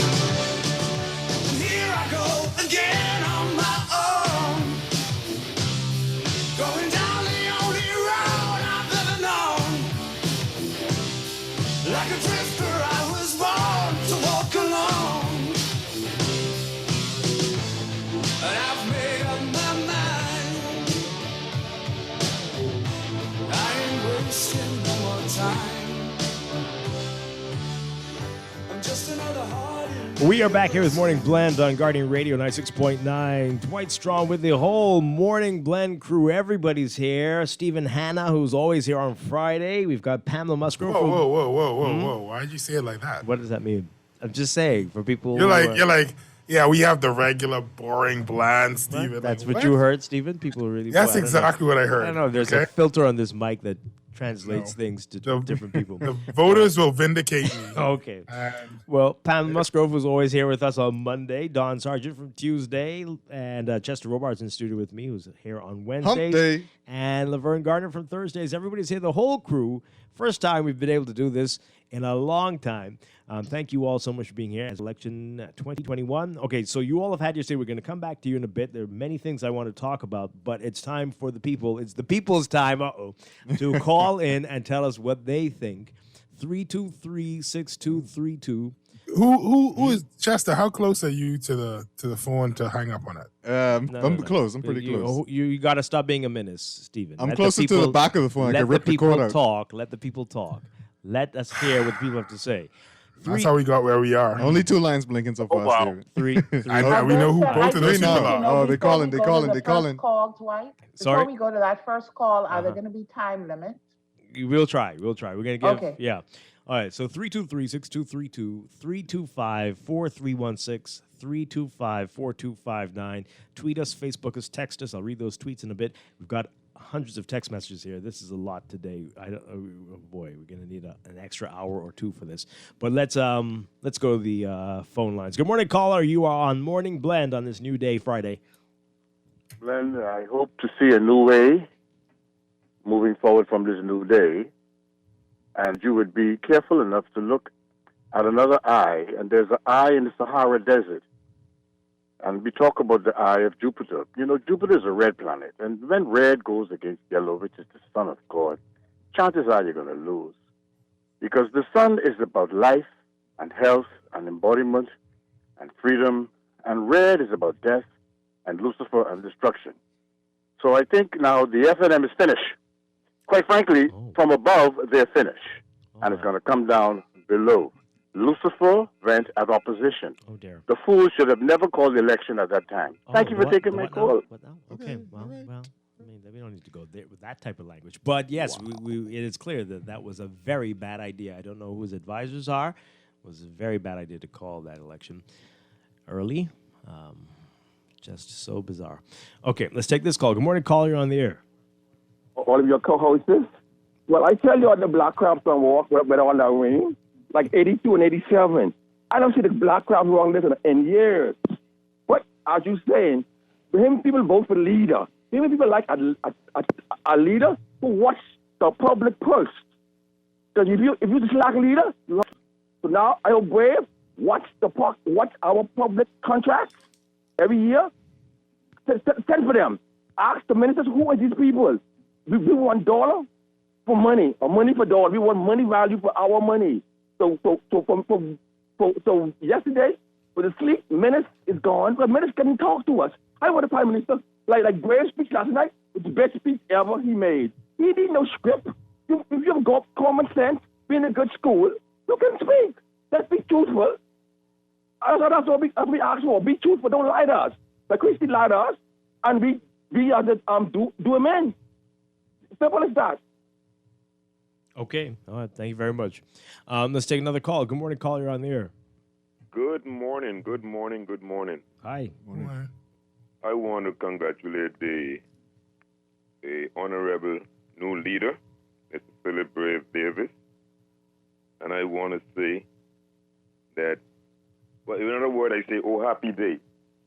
The joy of the Lord is with our soul. I want us to unite and be one. Let's stop the harsh talk. We cannot call our leaders jokers. We should not. Well, they do need to stop acting like it, though. No. What I'm saying, we need to take the higher road. There may be, let's say, 99.9% of that leader may be a joker. Let's show the respect, because I'm saying the same thing, the same way I defend Mr. Brave Davis in opposition and as a leader. I think we do the same thing to all our leaders. We definitely usually do that to Mr. Linden, you know. So we need to move up a higher level, so that that's also why some of those texts cannot be read, because there's a lot of profanity. That's a second language in the Bahamas, the profanity that we have on the street. Yeah. So we need to take it up higher. Yeah, absolutely. Agree with you on that part. Thank you very much. All right. Good morning. Good morning, caller. You are on the air. Mr. Strachan, how are you doing, sir? Oh, boy. I don't know if it's quite that type Get of ready, new get day. ready, get ready. Are you? I don't know if we're ready for that, Dave. Are we sure? Let's see what you do. Mr. Strachan, Mm-hmm. I told you a long time, my beat was against Marvin James and the corrupt government. Always call these names. Always call these names. It's a new day. I feel it. not a If that's what Brave bringing to us, where we can hang up on him automatically after the first sentence, then I support him 100% as the Prime Minister. It's a new day, not a new Dave. If you have a personal beef with these people, then you need to deal with that on your own time, Dave. We cannot be a party to this or the lawsuit that will come. Please, we keep giving you 30, 40, 50 chances, but you keep doing it, please. Good morning, caller. You're on the air. Good morning, Mr. Strachan. How are you? Doing well. Mr. Strachan, I pray and hope that now the talk show hosts and all the people, will get off for Dr. Minutes now. They shouldn't have the need to be calling him names. And I don't see why the caller say he should have come to the people, because he don't have no reason to come to them. As bad as they talk about him and as bad as they do him, he don't need to be coming to tell them anything. They did what they wanted to do. No matter what, Now no matter how bad. No, listen, they voted. Now we shall see what happens in the next so many years. We shall see. Okay, we shall see if this country moves into something new. We shall see if the pandemic is handled properly. We shall see all these things. So I don't see the need now this morning, for people to be bouncing down on the former Prime Minister. And the thing about it is, with our people, we don't have no respect. We are so disrespectful in this country. It is so sad. And the radio stations, the talk shows that the F&M Costa to be in this country, to have talk shows are the ones that degrade and carry on and do people right in. It is very sad. I'm so sorry to see that we've risen to these levels. But, we shall see. That's all I say. We shall see. I don't have no prompts about whoever goes in no more, because I know who I support and I know what I see happening in the country. But we shall see. All right. Thank you very much. That's part of the problem right there, though. That what we're supposed to be beholden to the F&M forever for opening the airwaves. I mean, that doesn't make sense. People who was there ain't even run. They ain't even in the F&M. The people who did that are no longer with us. So I don't know who we're supposed to be beholden to. But it's also the something else she said. It's the wrong attitude to have. No matter how badly people speak about you as the prime minister or as a politician who's been elected by the people's people, whether you like what they're saying or not. And this was a problem. I've said it. I said I hope you all were listening. The F&M was boycotting us in the days before the election. They wouldn't come on the shows. If you notice who did come on the shows. Oh yeah, they will be back now. But they were boycotting us. I think it stretched back further than that though, because we on the Eye Opener invited some people on before, and they came on when they first won. Yes, of course. And then halfway through, we started calling out things that we said, listen, you said you was going to do this. You're doing the opposite now. They just was they stopped taking the goals. They stopped. So absolutely. We saw that, especially over the last year. And, you know, and I've said this to people, no matter how bad, you remember the PLP were saying that we try to destroy them? Remember all that, Pam? They said in the House over and over, and that how the Guardian's always doing this and this. But even during all of that under the previous administration, they never stopped taking our calls and coming on the shows. They never stopped, even though they didn't like what we were saying about them, the critiques, they kept making themselves available. To happen with this previous administration. It is very bizarre. They would not do that. You can't do that. You were elected by us. What are you doing? And I think, too, Dwight, that it is time for like persons who are, you know, hardcore FNM's membership, it's time for introspection. You know, look inside and be honest about what really went wrong and try to fix it. You know, I believe many of them may be hurt, right? And use the next few days or months to you know, just to calm down a bit and then go look inward and see what needs to be done to fix it. Yeah. But going back and work to fix it and not be disgruntled or upset because the caller is saying we shall see. But as I said many times, Dr. Minnis and the FNM were in office for 4.5 years. 4.5 years. And we saw, and what we saw, in my opinion, you were no different from the previous administration and what you accused them of. You came in and you were, in my view, you were no different. Right. Something too, I agree with Pamela on is the whole introspection part, right? Because even though one of the callers said after it was finished, people said the same thing. I remember it was about 2 weeks, up to 2 weeks after the last general election, people were calling to my show and even on your show, Dwight, saying that the PLP is done for, is going to have 4 seats, the leader lost.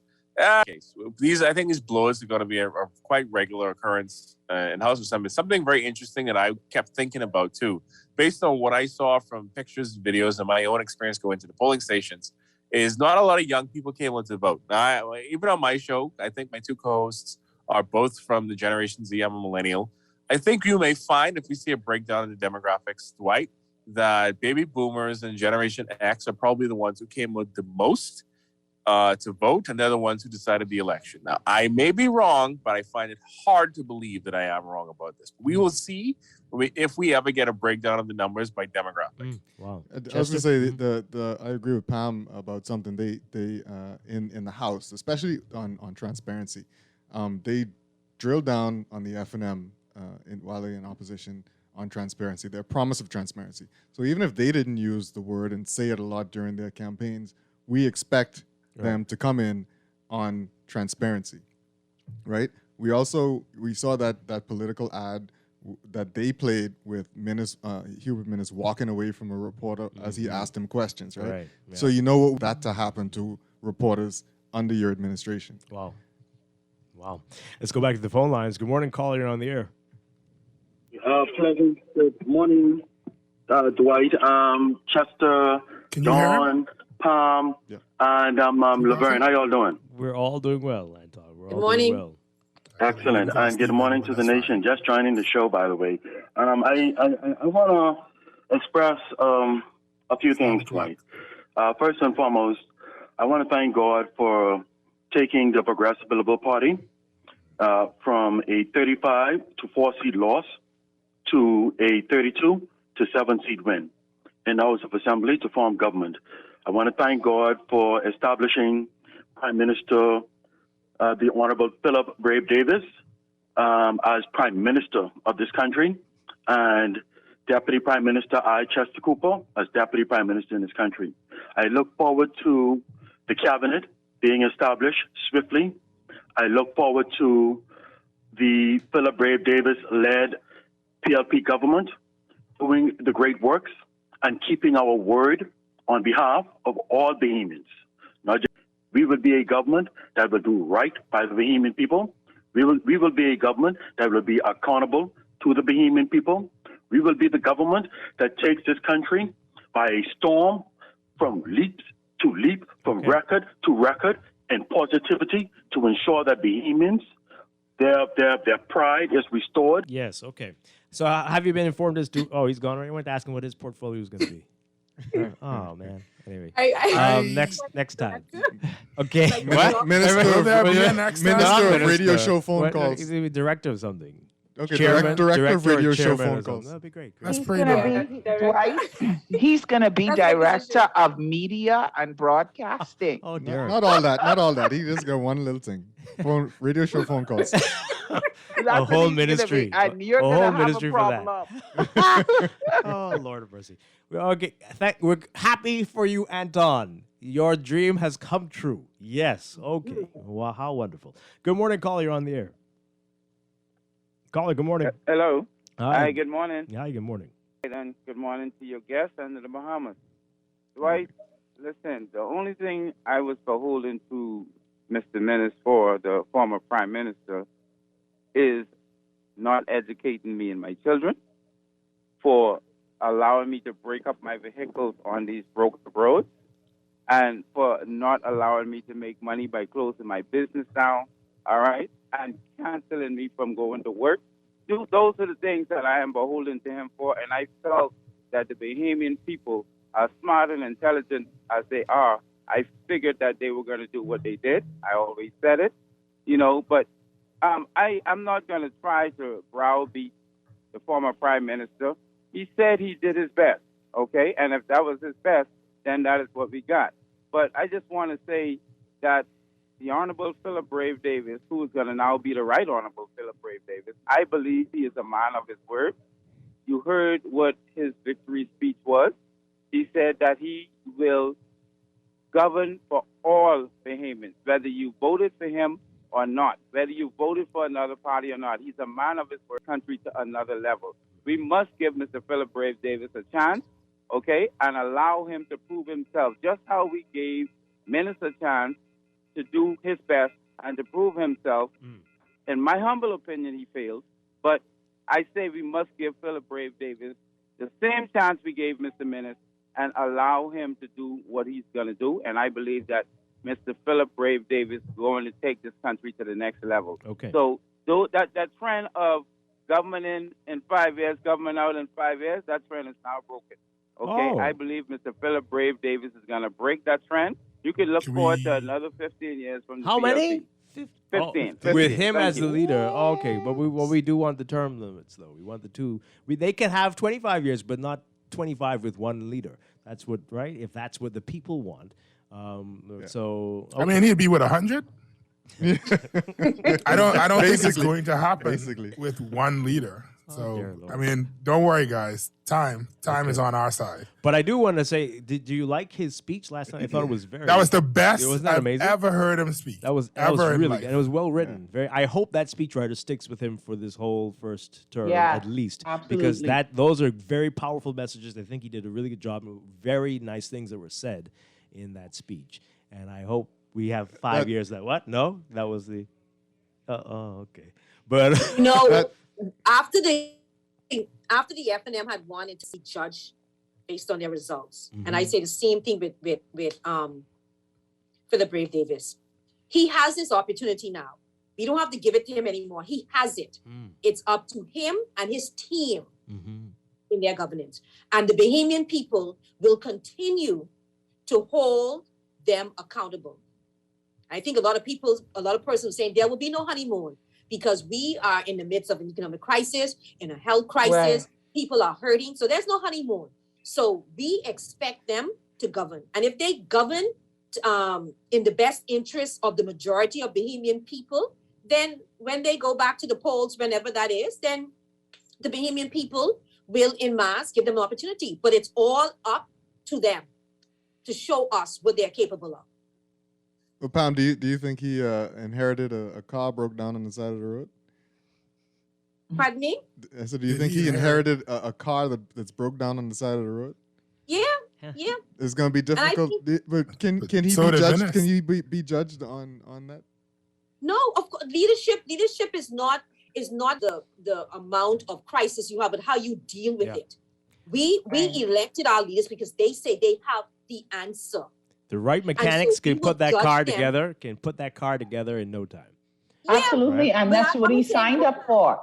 He signed up for that broke down car on the side of the road. He knew So it. the minute you say that you are leading a party and you are a candidate and you're the leader of the party, you're saying that whatever state I find this car in, I'm gonna fix it.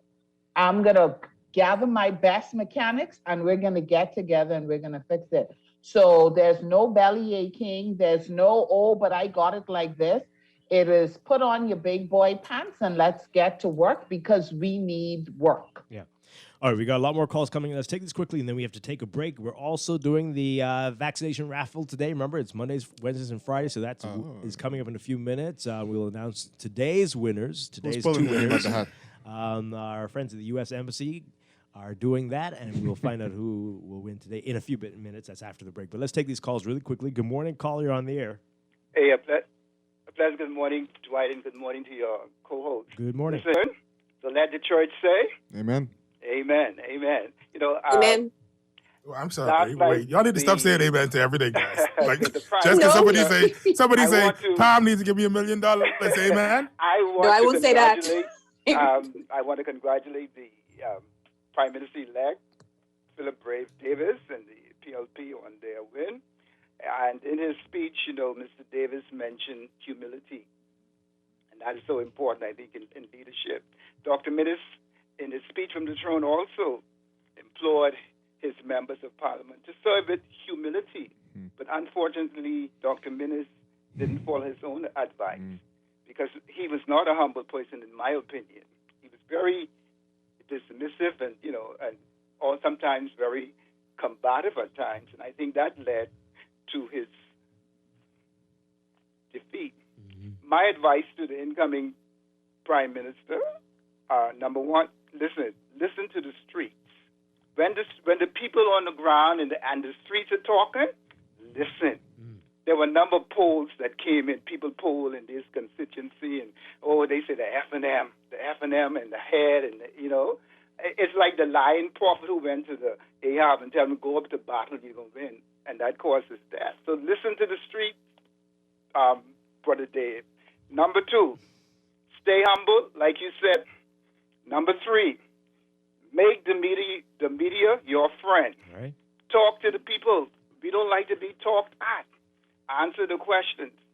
One thing I admired about the President Obama, he was not afraid to talk. He went to town hall meetings. He was not afraid to come to the people and let them know, you know, what was going on. Answer the question. If you don't know the answer, say, I will get back to you. Absolutely. And number 4, 5, listen, implement the National Development Plan so that we can have something that is continuous. Whoever comes into the government, into the next electoral period, will have something to fall back. Because we keep just doing the same thing over and over. This one, stop, cancel, review, spending money left, right, and center. We need a plan for this country. Okay. Thank you so much. Appreciate it. Let's take this call, and then we will take our break. Good morning, caller. You're on the air. Good morning, Dwight. Hi, good morning. And good morning to all your co-hosts. Good morning. On behalf of Superstar J.J. Jordan, the Brave Davis, and Chess Cooper and their team for doing a job. But, you know, to my disappointment, I really never thought Marvin James, Jeff Lloyd, and Desmond Barnes, some of them would have lost their seat. Oh, yeah? Like the caller said before me, right, sometimes you got to be humble. I'm a ground general. And I know Brave Davis quite well, and he will govern for everybody. I will hold his feet to the fire.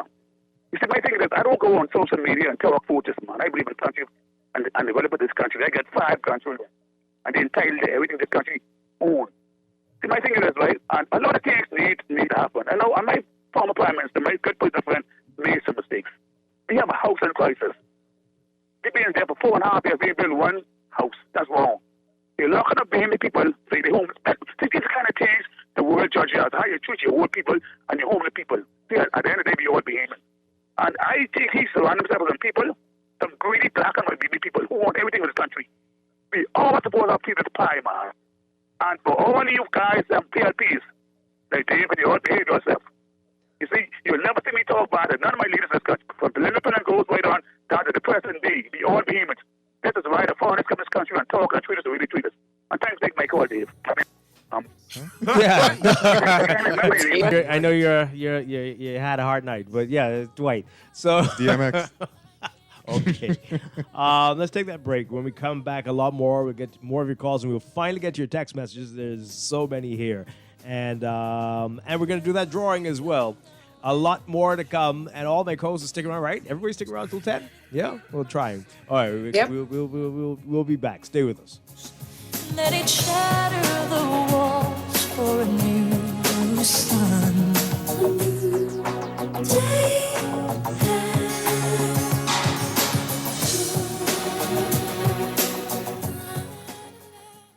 Now that your age is not everything, now that your kids call you for advice, now that you can achieve anything you set your mind to, why stop? Nourish your strength and energy with Ensure. Ensure provides protein, antioxidants, key vitamins and minerals to support your immune system. Now that it's your moment to enjoy your vitality, why stop? Your life, your health, your Ensure. Best rate, no delays. Best rate, no delays. BTC gives more savings on the best fiber internet. It's super fast with super savings in every package. Compare and see for yourself. Enjoy up to 150 megabits per second plus 157 TV channels at only $99.99. Best rate, no delays. Visit a BTC store to sign up for the best internet experience on the Bahamas' best fiber network. Conditions apply. Hurricane season is here. If you're not prepared, it can really turn your life upside down. Fortunately, there's CG Atlantic General. Our people are here ready to assist at a moment's notice, with protection like alternative accommodation for those who are displaced due to a storm. It's our priority to make sure you have what you need when you need it most. So when your life gets turned upside down, we can help to turn it around. CG Atlantic General. Good like that. Security and General Insurance Company Limited, trading as CG Atlantic General. Contact a CG Atlantic General broker today. You invest in your children, your home, and your community. But are you investing in your financial future?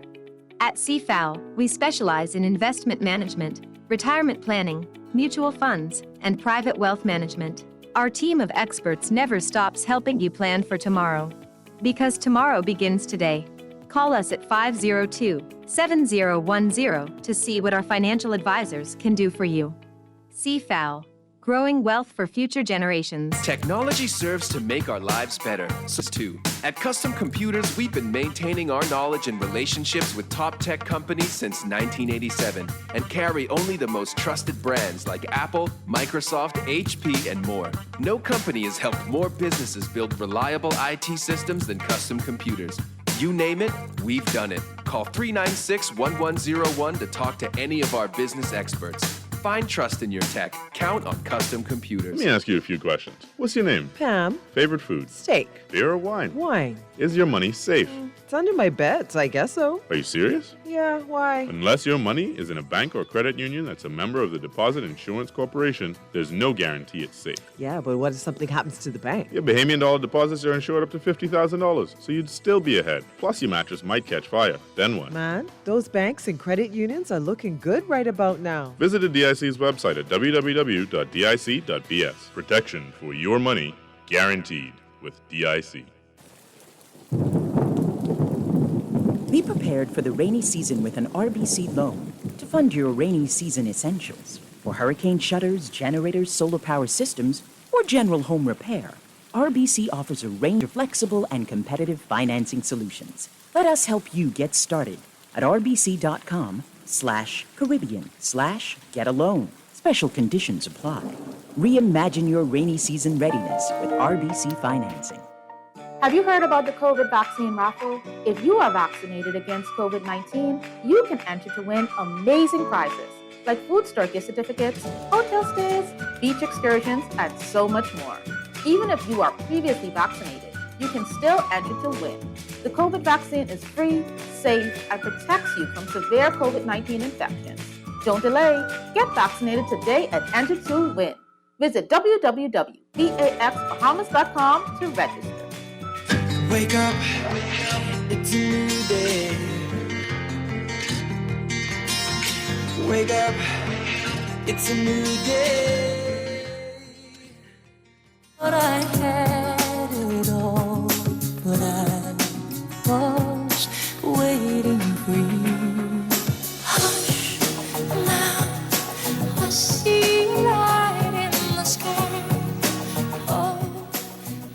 back here with Morning Blend on Guardian Radio 96.9. Dwight Strachan, along with the whole Morning Blend crew, Stephen Hanna, Pamela Musgrove, Don Sargent, Chester Robards, Laverne Gardner, everybody's here this morning. Let's take this call quickly, and then we're going to do our drawing for the Bahamas Vaccination COVID raffle. But caller, good morning. Good morning, Dwight. Hi, good morning.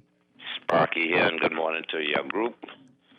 First of all, I'd like to congratulate my old schoolmate, Brother Philip Edward Brave Davis.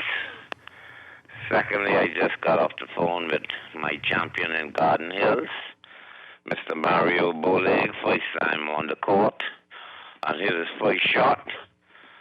I'd like to also congratulate the hard-working people of Garden Hills. And I just spoke to Mr. Boleg a few minutes ago. We told him to hold his shoulders square, keep his head to the clouds, look to the stars. Be humble and don't forget your people, my brother. All of those PLPs that won, who wanted to say they're going to lead the Bahamian people to a new day.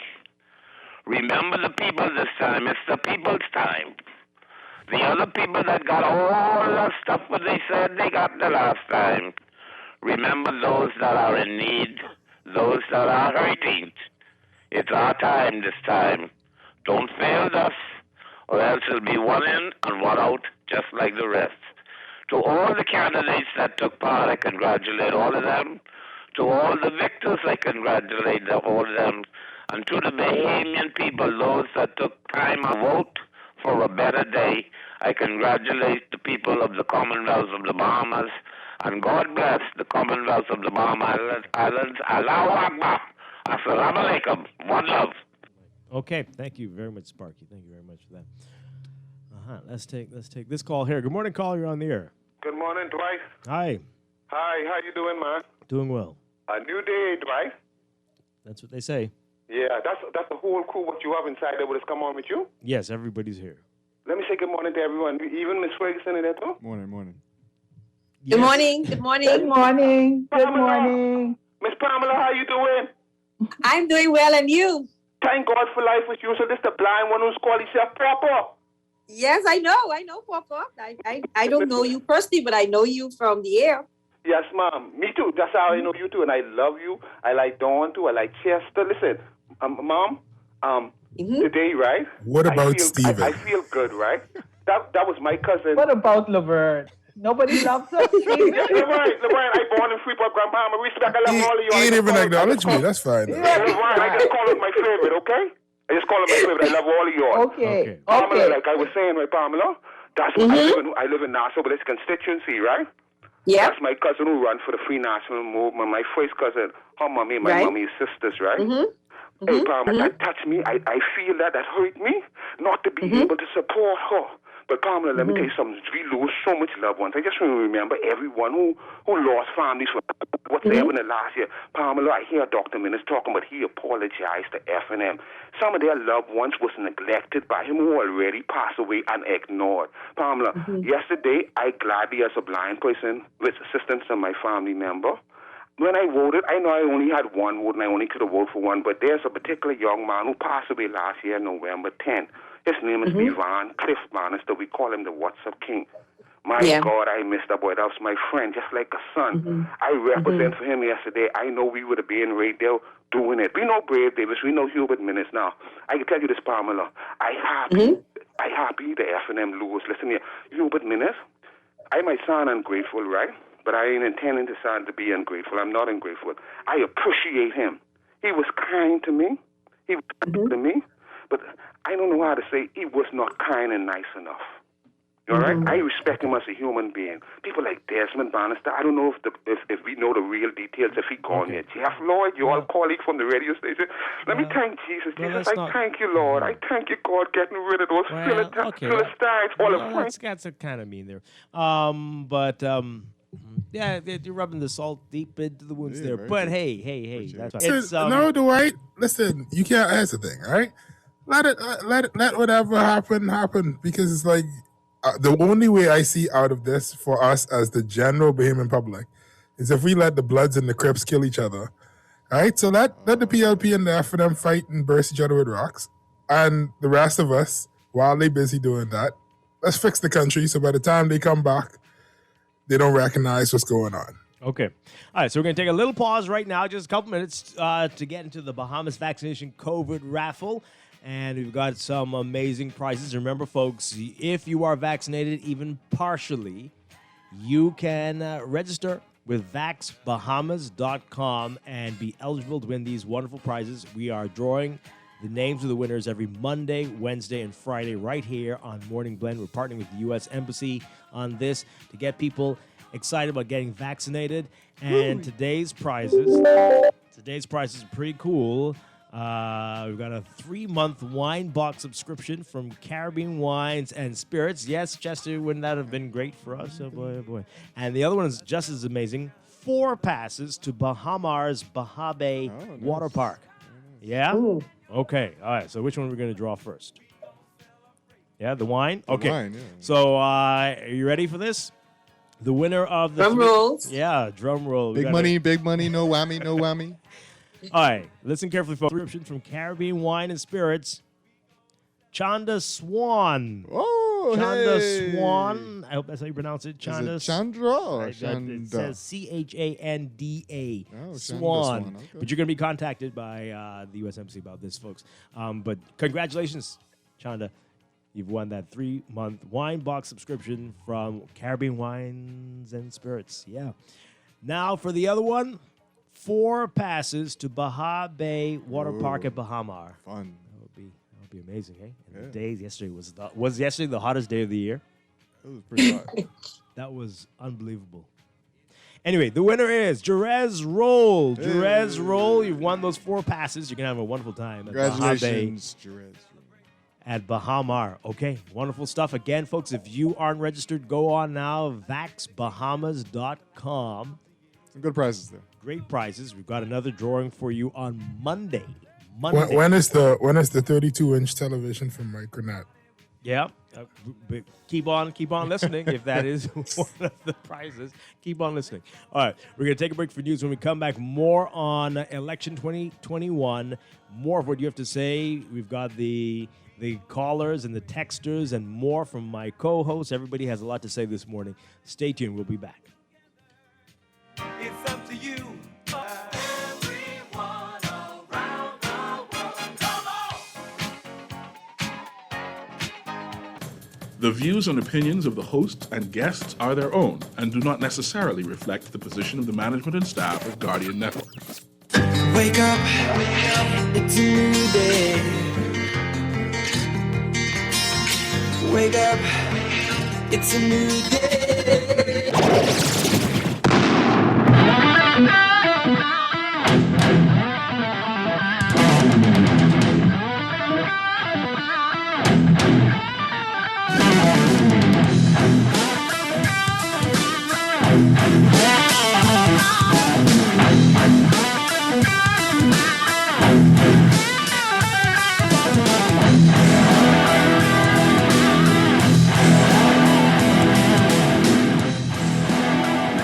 We're back here with Morning Blend, the special edition of Morning Blend Business on this Friday, September 17th, 2021.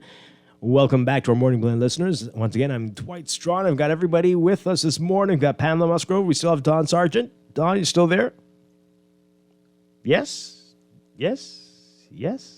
Yeah, well, is he? Okay. Chester Robards, Laverne Gardner, and Stephen Hanna with us.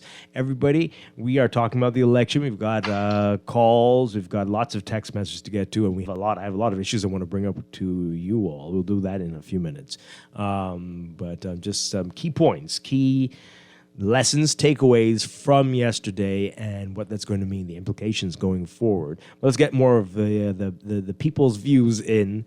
And you can continue to call us 323-6232, 325-4316, 325-4259. Tweet us, Facebook us, text us 422-4796.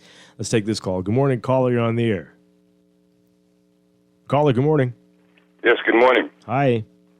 Yes, we have a new government, right? But we don't have a new day. You know, it's the same old system. You know, and I would like you to ask, these are the leaders of the party and in this government that what they're going to do with the curfew, right? And what they're going to do with the emergency order. You see, and I would like to St. Barnabas, constituency where I born and bred, for their stance. The third parties didn't give them much of a choice because their referendum and their plans are basically all the same as the PLP and the FNM. There's nothing to address the issue of housing and a livable wage. So they didn't throw the baby out with the bathwater. So I feel like the people of that constituency in Barnabas need to be commended, and I big them up. Thank you. Okay. All right. Thank you very much. People keep asking who are the 7 who got in. It appears that it's outgoing Prime Minister Minnis in Killarney, Michael Pintard in Marco City, Iram Lewis in Central Grand Bahama, and Adrian White in St. Anne's, as the call just said, Shannon Cartwright in St. Barnabas, and how many is that? Kwesi Thompson in Grand Bahama. Bahama. Right. Yes. Is that 7? You see that young team? So that could be them. They could, amongst those persons, choose their new leader and build the party. They could. Yeah. Yeah, they could. It's still unclear what the numbers are, so we're hoping we'll get a clearer picture because we're saying 7 now. Is it going to be 7? It's still a lot of questions. Yeah, those numbers were looking a little close-ish in some of the areas. But I think, Dwight, is also disappointing that we don't have at least, the majority of the numbers. Like, what's going on? Yeah, that is odd, isn't it? What is happening? It's very odd. That's disappointing and something. Considering low voter turnout. Right. To see that and even last night with the calling of the numbers, I'm like, why is this certain constituencies is taking so long to get these numbers? Not to mention it was done a little differently this time, because normally we would get the numbers per polling division. We were just getting totals. Okay, we have 3 of the 9 polling divisions in for this and this in total. Well, I think it depends on who you were watching. I thought by now that we would have all of our numbers. Depends on who you were watching, and then some people had some unusual ways of doing it last night that were causing confusion. I think too that a lot of times we like to watch what happens overseas, and there's nothing wrong with that. But I think there needs to be some thought to tweak it to our present system and not just take it wholesale like that, because the tally sheet from the Guardian had the number of registered voters, and I like that. Right. I like that because I was trying to place it, okay, this is a registered voter, and I didn't think there was much emphasis on the various polling divisions. It depends on who you were watching. Depends on who you were watching. Okay. Like Dwight well, said. I guess maybe I was watching the wrong shows because I actually had the polling sheets from the Guardian. So I'm there trying to go, okay, is this polling division 1? But then you're getting numbers and I'm saying, okay, if this is 200, this can't be polling division 1 because they only have 80 voters. Very unfortunate how some broadcasters chose. But then also it allowed you to track how many people in this polling division even showed up. Exactly. And so that's what we were doing. And that was one of the things that I was trying to do because I was really interested in that. It was one of my friends who worked the polls. She was like, we had 200 and some plus registered voters and less than 50% came out to vote. Oh, dear. Yeah, it wasn't unusual in places for there to be like a third to even 50% of the people just not show up. Right. And I think, Laverne, there was one constituency, I think it was only like 25% of the registered voters showed up to vote. Right. 25%. And I'm like, that was interesting. So when we consider all of this, why don't we still have the numbers? No, well, they said they're going to give you the official numbers by this evening or this afternoon, right? Stephen, I'm thinking we could have had those by 7:30 last night? Listen, hey, they understand. these are the same people who wouldn't talk to us for Yeah. the past year. Yeah. We are lucky that they even giving it to us in numbers. We're lucky like, that we know who won, right? Right. You know, this is it could be smoke signals for all we know, right? It's So like insane. at the end of the day, I am glad that we were able to get any numbers. Y'all making it sound a little sketchy, like something a little sketch happening. Well, No, It could have been a situation where there just was an announcement. Okay, so the Progressive Liberal Party is the new government. Right. All right. But here's the thing. I feel like, because I hear people saying, I went online and people this morning are saying, how could they concede and we don't even know what the number that and all. And it's like, I feel like people have a short memory, because in 2017, I was at Cable Bahamas and the election was called, and we probably only had, we probably only got like 11 numbers. Like, we didn't get a bunch of numbers in 2017. Like, we didn't get half of the numbers in before the PLP was like, we conceded, show in the towel. Right? And then we eventually would find out who all win and by how much or whatever. But that's not, I mean, I don't know if these people are watching, like Palm says, the United States and expecting the same thing, or if these people are remembering from, I don't know, the 70s or the 80s or the 90s. But this election and the previous election went pretty much the exact same way, where it's like, before it was that all the numbers came in, somebody's like, "Babe, we lose." Yeah, just call it now. But also, before we know. Right, exactly. That's what I was about to say. Right, the public needs to understand that these folks know stuff that we will never know, and they have access. But we just to want that information. That should be public information. It should be, and hopefully we will get it today. That's why they can concede, because they're in the, and you know the count is already taking place, and so they get that information before it's disseminated to the public. Yeah. I'm sure it's not. It's just, it's not by accident that we don't know any numbers for Killarney yet. It's not by accident. Okay. Right? That's the mystery. Something that either is so close in there that it's embarrassing for the prime. Anyway, but let's be embarrassed, man. Let's know the numbers. Let's take this call. Good morning, caller. You're on the air. Good morning, guys. How are you this morning? Doing well. Morning. Okay, Good morning. I congratulate Philip Ray Davis and the PLB, which is my party, for winning the general election. Dwight and the rest of you guys, I worked the poll yesterday, and I'll tell you this. What I say coming to the poll yesterday, there were no polls at Donna at all Rogers School, except for, I think it was polling division 8 that had a little line. The rest of that, you could walk in and walk out. Okay? Mm-hmm. And most persons that came to the poll weren't wearing any paraphernalia. So at least F&M paraphernalia, normally when you're the government and most persons are not wearing your paraphernalia, that government is in trouble. But I'll say this to you guys. Let's not speculate. Let's wait for the official count this morning. It'll probably be announced probably by 1 o'clock. If so, I think we're going to have an upset in 2 more seats. I don't want to say actually what seats they are at this time, but so there's a reason for the numbers not being told. But according to what I'm hearing from reliable sources, 2 other seats might go to the PLP. Okay? And I'll tell you that this. happened last time in 2017. Don't forget, we Glennis almost didn't get in. Yeah, yes, that happened for true. But I'll tell you so this. See, I think, caller, that's the strange with issue. that. That's the issue. I think Yes, the public yes. should know this information, as opposed to certain people having access to this Special information, and then you right. breaking this news to us this morning. And that's not No, good I'm not governance. breaking any news to you. I said let's wait and see till the official count is done. That's what I said first. Remember that? Yeah, but you said there could be I very well said be an could be. upset I with didn't 2 say seats. it's officially going to be. I said could be. But you hearing? Yeah, we ain't hearing. that's breaking. You're suggesting. You're very. What That's a happened hard is, suggestion. I had my spreadsheet, and I also was doing a spreadsheet. And others was doing a spreadsheet, and according to, calling particular persons in different polling constituencies, you will have that synopsis by doing so. You understand what I'm saying to you? That's the difference.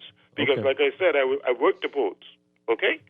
But I'm saying to you guys, okay, I'm predicting this.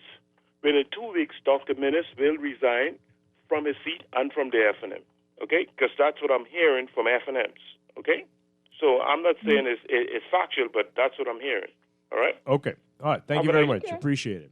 All right. Pam, I know we talked about this after we saw the last election in the UK, how interesting their system is, and when they are announcing the winners for the constituencies, how all the candidates line up and everybody, all 9, 10, 12 of them. Y'all want to see people cry. That's what you want. But it just you want to is see a people on stage crying, transparency. and I welcome it, Dwight. Yes, I it's a welcome transparency that I think is desperately needed here, right? Different numbers leaking here and there, and this one has numbers that this station doesn't have. This is not helping anybody. But call all the numbers. Call them right there with the candidates looking you right there. I think that would really do a lot. You know what would be even better, right? If the Parliamentary Registration Department, or whatever it's called, got its act to clean up all this mess, add some level of electronic data collection to this whole entire thing. And the same way where if the Prime Minister is having a press conference, or not a press conference, if the Prime Minister is speaking to us on a Sunday, everybody gets the footage, get the stream. That needs to be whoever, it don't even matter who is the government at the time. All of us need to be getting the exact same information, and it's just different commentary. What we get right now is everybody sends somebody up to Parliament and then read off the numbers. Okay, what the numbers that you get? And so if you watch one thing, you get one set of numbers. If you watch another thing, they provide it differently. All of us need to be getting the exact same information because this is of national importance. And then we can have different discussions about it. But like the uniformity of it needs to be fixed. And how it's distributed needs to be fixed. I think it just speaks to our issue with transparency. We have an issue in this country when it comes to things like this, government things, with transparency. Because, even though the caller is saying that, he has a spreadsheet or whatever, that he's giving us late breaking news. But isn't there always, let's be honest, isn't there always I got a call from, that it's because the information is not accessible and available to everyone. And it just speaks to the issue of transparency when it comes to these kinds of things and things in government. It's no transparency, or very little transparency, so you only get things in bits and pieces. And so then you have to begin to try to put this, it's like a puzzle, put the pieces together, and you're making assumptions until you get the entire picture. Pam, you were saying Dwight, something? Yep. Mm-hmm. Dwight, to your point about with the UK system, all the candidates line off and, they call the numbers out. I think it speaks to accountability to the people, maturity and good governance. I believe if you're in politics, you should anticipate that you can win or you can lose. And you have to be emotionally mature to deal with that. Like, I feel as though even if your party loses, there should have still been people at the headquarters and you give your concession speech.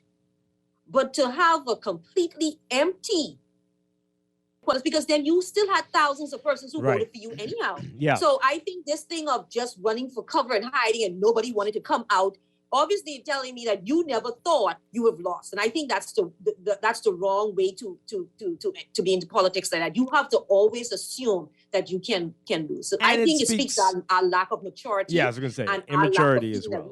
Accountable. Absolutely. That was disgraceful. Only the statement, no, and come on now. Why? What is that? Why would you do that? See grown man cried. Okay. Which once again I welcome. Last time. I welcome. As the announcement came out that the FNM had won, PLP headquarters was empty. I was in there, and people were leaving from early. Sure, that's fine. That's fine. But we should hear from the... We're very gracious in victory, not so much in defeat. But that's what we do. Everybody all of a sudden just disappears, and you can't speak with anyone, and then it's like it's a We ghost. ain't gracious in either. Maybe Freeport people different, but the rest of these persons are not gracious in victory or defeat. All right, I promise you that. Let's take some more calls, and then we'll get to the text messages, I promise. Good morning, caller. You're on the air. Good morning, caller. You're on the air. 925. You are on the air. Hello. Are you there? What's happening? Can you hear us? I know he's telling the time just now. Okay. Maybe that's what that was. Maybe that was the time. And he's off a little bit. Good morning. Okay. Good morning, caller. You are on Morning Blend. Good morning. Hi. Lord, at last I got in. Mm-hmm. Good morning. Yes, good morning to all of you. Yes. Dwight, please be mindful of the people that are on their phone. That's $12 for the corned beef, rice, and corn. Anyway, good morning again. So I would like to congratulate the incoming administration of the PLP and Philip Brave Davis on a job well done, very commendable. The campaign was well done. And I would also like to thank the outgoing administration, especially Dr. Minnis, for all of his hard work and service. My name is Shanika Smith. I would like to say to the Bahamian people, what is the use of having a new day without a new mindset? You know, we can't all put all of hard work to the administration. We have to take on some of the responsibility as well, and we have to know where we are going as a people and what we want, and we are their bosses, and we must ensure that they are carrying out their responsibility and they are reporting to us, because on election day, when they are campaigning, that is their report card. So we want a good report card. It's a reflection. I am an educator as well. I tell my students, I say, let me tell you all something. When they are in class with me, I say, let me tell you all something. Your work will be seen. So it's best you do your best and take advantage of this moment, because the report card day is coming and your parents will get a personal view of what you were doing throughout the entire term. And I don't give out to say grades. You earn your grade in my class. And so I would like to say to the Bahamian people, let's get an excellent grade at the end of the day. All of us are Bahamians and all of us are responsible for our country, personally and corporately. And so I would like to say again, what is the use of a new day without a new mindset? Let's think futuristically and let's think generationally as we build up. Okay. So thank you, Mr. Dwight. Thank you. Thank you very much. Appreciate that. And these two calls, before callers, hold on. Don't. Yeah. Well, anyway, we'll be back. This is Morning Blend on Guardian Radio 96.9.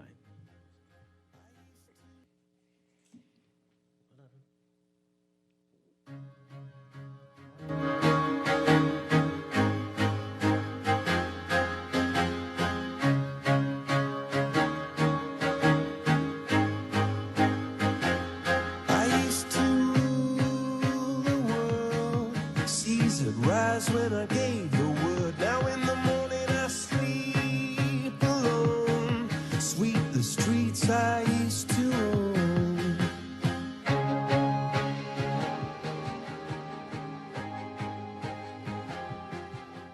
You invest in your children, your home, and your community. But are you investing in your financial future?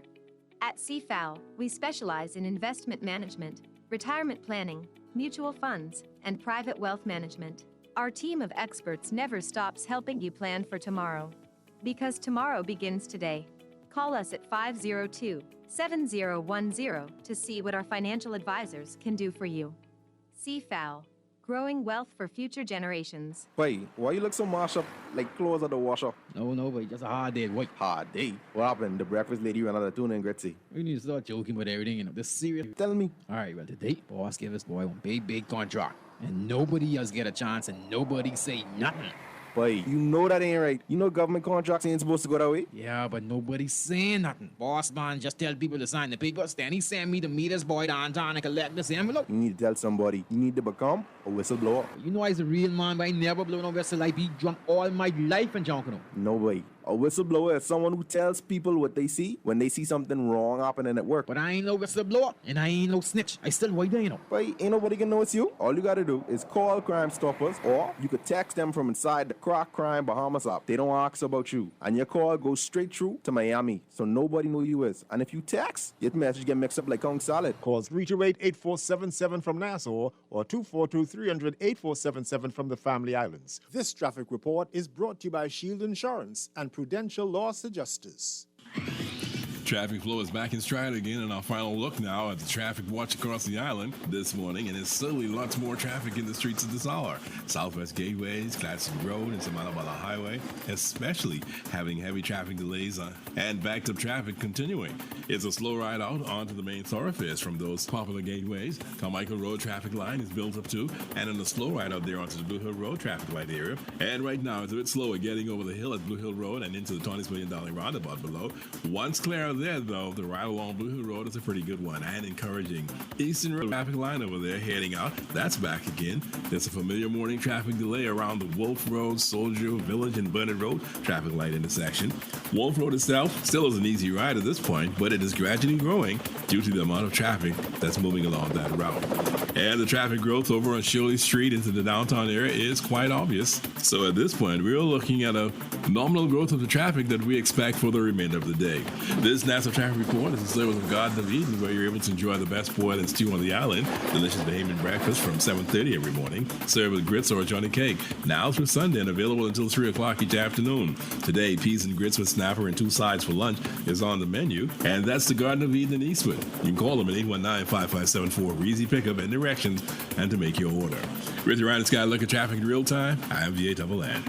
Michael was in a horrible car accident. Prudential Loss Adjusters managed his claim and got him the settlement he deserved. Sierra's roof received hurricane damage. Thanks to Prudential, she and her kids are happy with their claim settlement. Tammy fractured her ankle in a slip and fall. Prudential saved her time, money, and peace of mind. Prudential Loss Adjusters are here for you whenever a tragedy strikes. Call 322-4026 now. Protect the things that really matter to you. Shield Insurance is that grows with you to meet your insurance needs through this beautiful adventure we call life.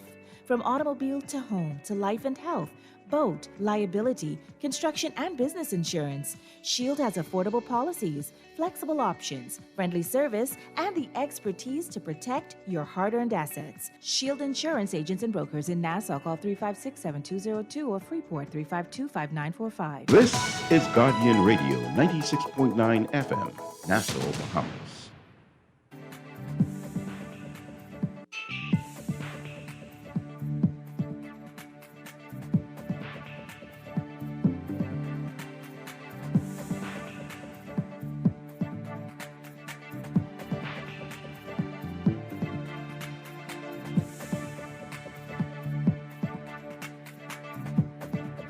It is time for your morning business report brought to you by CFAL. The Bahamas is trending and passing all tourism rebound expectations that have been set locally and globally. That's according to Director General of the Ministry of Tourism and Aviation, Joy Jiperlu.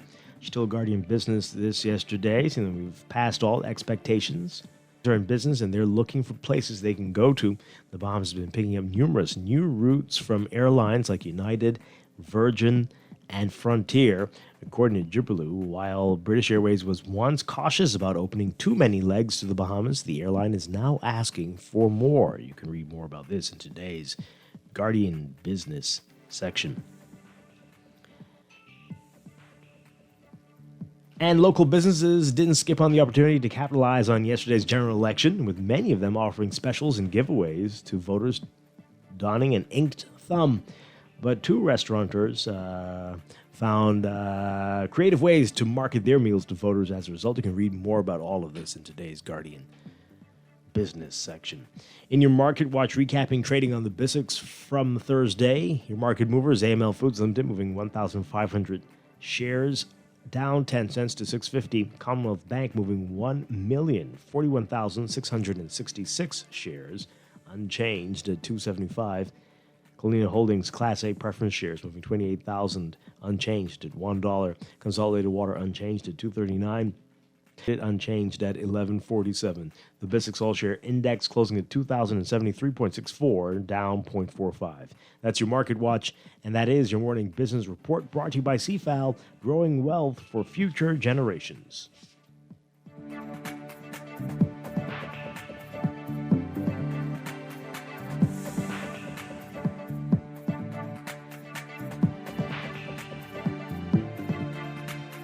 This is Guardian Radio 96.9 FM. Fresh news, smart talk, all day. Seas had rise when I gave the word. Now in the morning I sleep alone. Sweep the streets I used to own.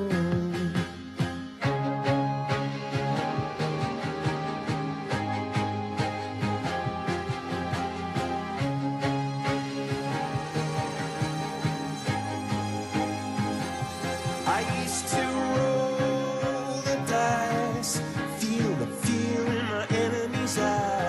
Listen as the crowd would sing. Now the old king is dead, long live the king. One minute I held the key, next the walls were closed on me, and I discovered that my castle stand upon pillars of salt and pillars of sand. I hear Jerusalem bells ring, and cavalry choirs are singing. Be my mirror, my soul. We're back here with Morning Blend Business on this Friday after Election Day. Dwight Strachan, along with Pamela Musgrove, Chester Robards, Laverne Gardner, Stephen Hanna. Not sure if Don's still with us. No, okay. And everybody's here. As we recap the election, I'm going to put some questions to you all in just a bit about takeaways from this election. But let's take these final calls, and then I've got to get through these hundreds of messages we have here. Good morning, caller on the air. Good morning, caller, on Morning Blend. Good morning, Dwight, and good morning to your co-host. Hi, good morning. Congratulations to the PLP for your stellar win. But I just wanted to make one comment in reference to the women. Every single female that ran on the PLP ticket, they won. And we are looking forward, and we're watching you to be successful. To be successful, to show young women, young girls what they can be and what they can do. You can make a difference in this country with your actions, and I just want them to continue to be focused the way they run. I must say, the way the PLP ran that campaign, organized, focused, and on go ahead and deal with this country, to continue to listen to the Bahamian people. They can do great things in this country, and I'm going to pray for them. And thanks for that we were all non-violent, and we continue to be that way when we have a general election. Thank you. Okay. You have a good day. Thank you very much. Appreciate it. Let's take this call. Good morning, caller, on the air. Hi, good morning. Good morning. Hi. How you doing, sir? Doing well. All the best to you and your co-host there. Congratulations to the Brave Davis and to the PLP for being our new government. And all the best to the FNM and the other parties and the participants of the candidates. Indeed, it's a new day in the Bahamas. I've been enjoying your dialogues. And it's a new day. Yes, it's the rhetoric of the PLP, but it's a new day for the Bahamas as far as our positioning. We are going into the next 2 years. It'll be 50 years, and we will be moving forward up and onward together. The people, it's not going to be business as usual. The Lord has spoken loud and clear, and peace will prevail in this country, and I give God thanks for the people went to the polls and the wonderful transition. And Dwight, when we look at our symbols on our coat of arms, there's some symbols in there, and even our mottos, they have been intentionally placed there for us, and we need to look back at them and move forward. One people united in love and service. God has given us all those resources. We ask God right now, supernaturally, open the eyes of our people, open our hearts of our people. We can dream big and we can do big things. He's able, and he has spoken loud and clear, and we give him praise and thanks. God bless you. Okay, thank you very much. And this final call here. Good morning, caller. You're on the air. Are you there? Good morning. Nope. Okay. Let's get through some of these messages. Quite a few here, and I know they're going to say, "Oh, I've neglected them all morning." These are coming in from 6 o'clock. This person says here, "It is indeed a new day. Dwight, I hope you're ready for Anton and Dave. You will need a lot of prayers." Well, they did call. Yes, indeed. Regarding the FNM losing the election, while many may consider Dr. Minnis the worst FNM leader in the FNM party's history and shortest serving prime minister in the country's history, former PLP leader and Prime Minister Perry Christie remains the worst in the country's history. Well, which one is it, though? You can only have one worst. And I think it's going to worst. No, we're saying one is the worst for the FNM, and one is the worst in general. Well, that's debatable. Of course it is. Right. Who in 2017 led his party to an even worse defeat with 4 seats, but I think they got many more votes. Many more than even the winning team got Mhm. here, Mhm. right? That was a very close election in terms of votes. They might not have had many seats, but this is anyway. This is something else. This one says here. Led to an even worse defeat with 4 seats, and also still the only sitting prime minister to date to lose his seat. However, I'm hoping a brave Davis administration will eclipse him and be anything like the previous, and won't be anything like the previous Christie Davis administration, or worse. I think that's what they were saying there. They got a little strange toward the end there. Okay. Let's talk about that. What we are hearing, people are already out on social media with their picks and who they think will be in the cabinet. And some people are very concerned that some names, not people who ran, but some names of people who were previously MPs, that they may be back in some prominent positions. And some of the old MPs maybe as well. Some of the who did get in, who were previously MPs, will be back as well. How much of a problem will that be for Davis for separating himself from the previous? That's going to be paramount. That's going to be extremely important. I don't think Bahamians have the stomach for the old cabinet, and it could prove problematic, I think, for him. Because we did see some returns, people like Obi Wilshcombe and Fred Mitchell, who had been there previously. Some of this. It would be unfortunate. Let's put it that way. Yeah. There's a lot of new blood there that they could utilize. Right. What do you all make of that, ladies? Stephen? The choice of cabinet is the sole responsibility of the prime minister. So he has the right to pick whomever he chooses.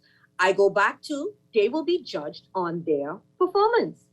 So, if you pick people just because they were a part of, your previous cabinet, the previous Christie cabinet, and you say you want experience, if they do not produce, it's simple, Dwight.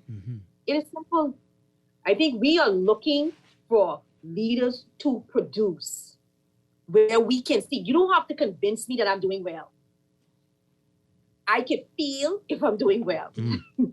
And so if he chooses to go back and pick those persons and they do not produce, then I think we have a problem. I would like to see more skilled positions. While there's no rule to say that you must have a doctor as a minister of health, I think sometimes it can help so that when people are advising you, you can question them and you can challenge them, as opposed to if they're advising you, you have no clue what they're talking about and you just accept it.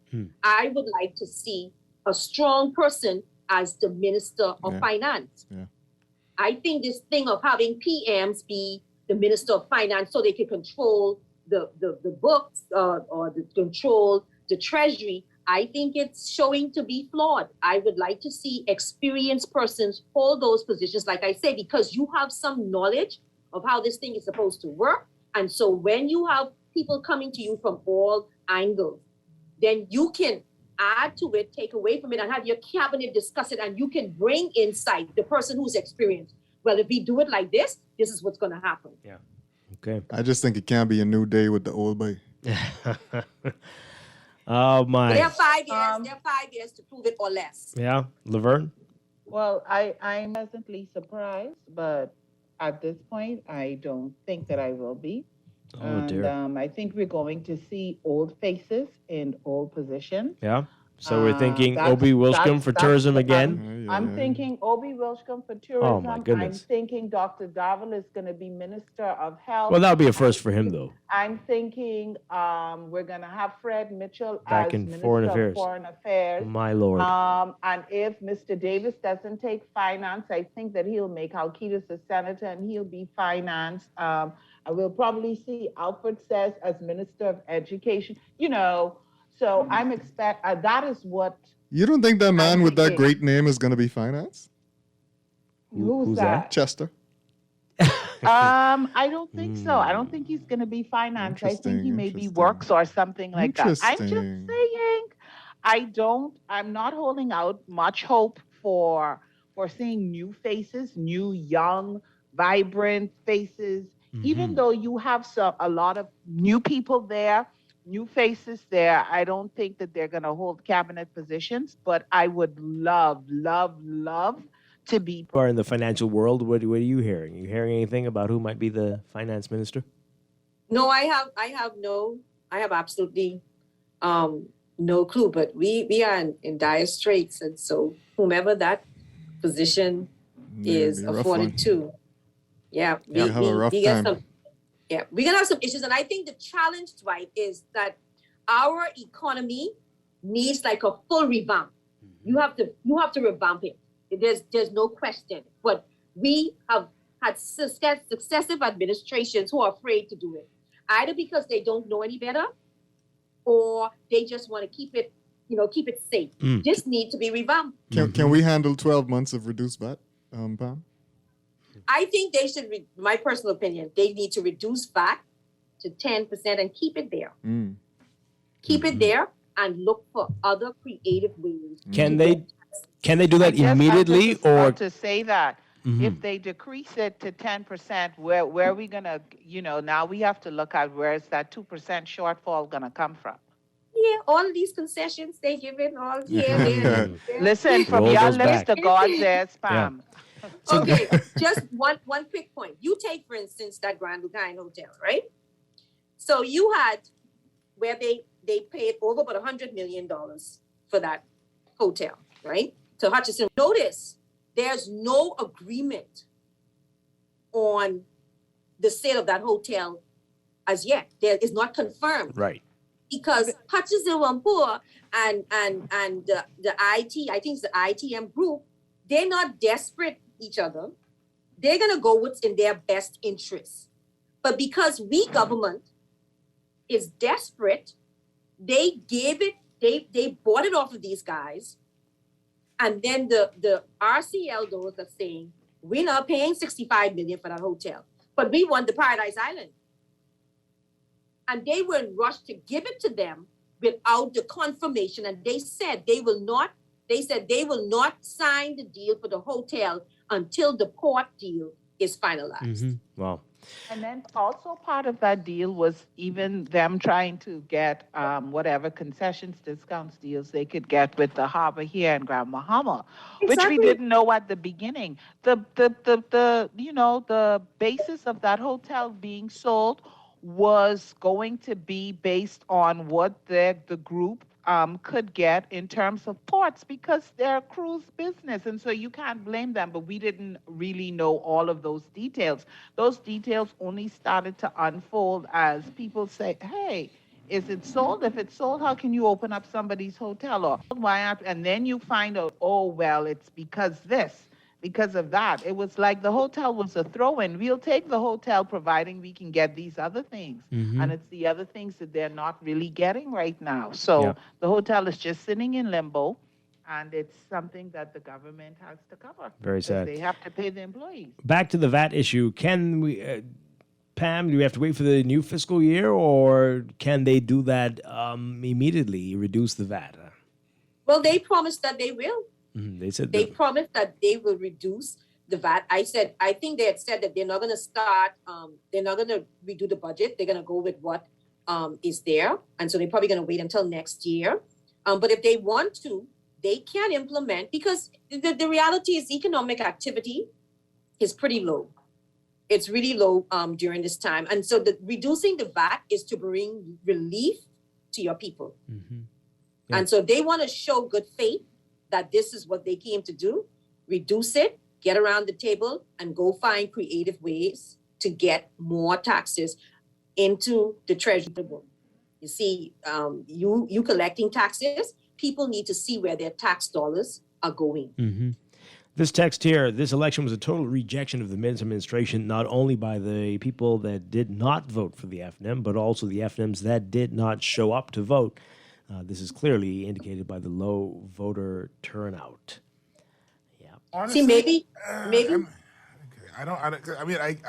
get what the person's saying, and some parts of it are a rejection of stuff, but we cannot say that this is a clear sign of anything. And like, we must not be lulled into that belief, because there were a lot of people who could not vote, right? It's not just a matter of, oh, this person didn't vote for, didn't show up because they didn't like the F&M. They may have voted for an independent if they could have voted, but they couldn't vote.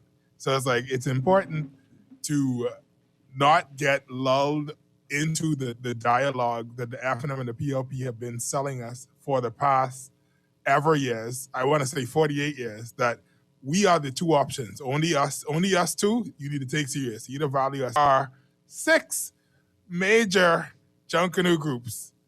You can't just keep on looking at Valiant Saxons and then saying, oh boy, this music sound the same as last year. There are other people out there. Don't get lulled into that conversation. Wow.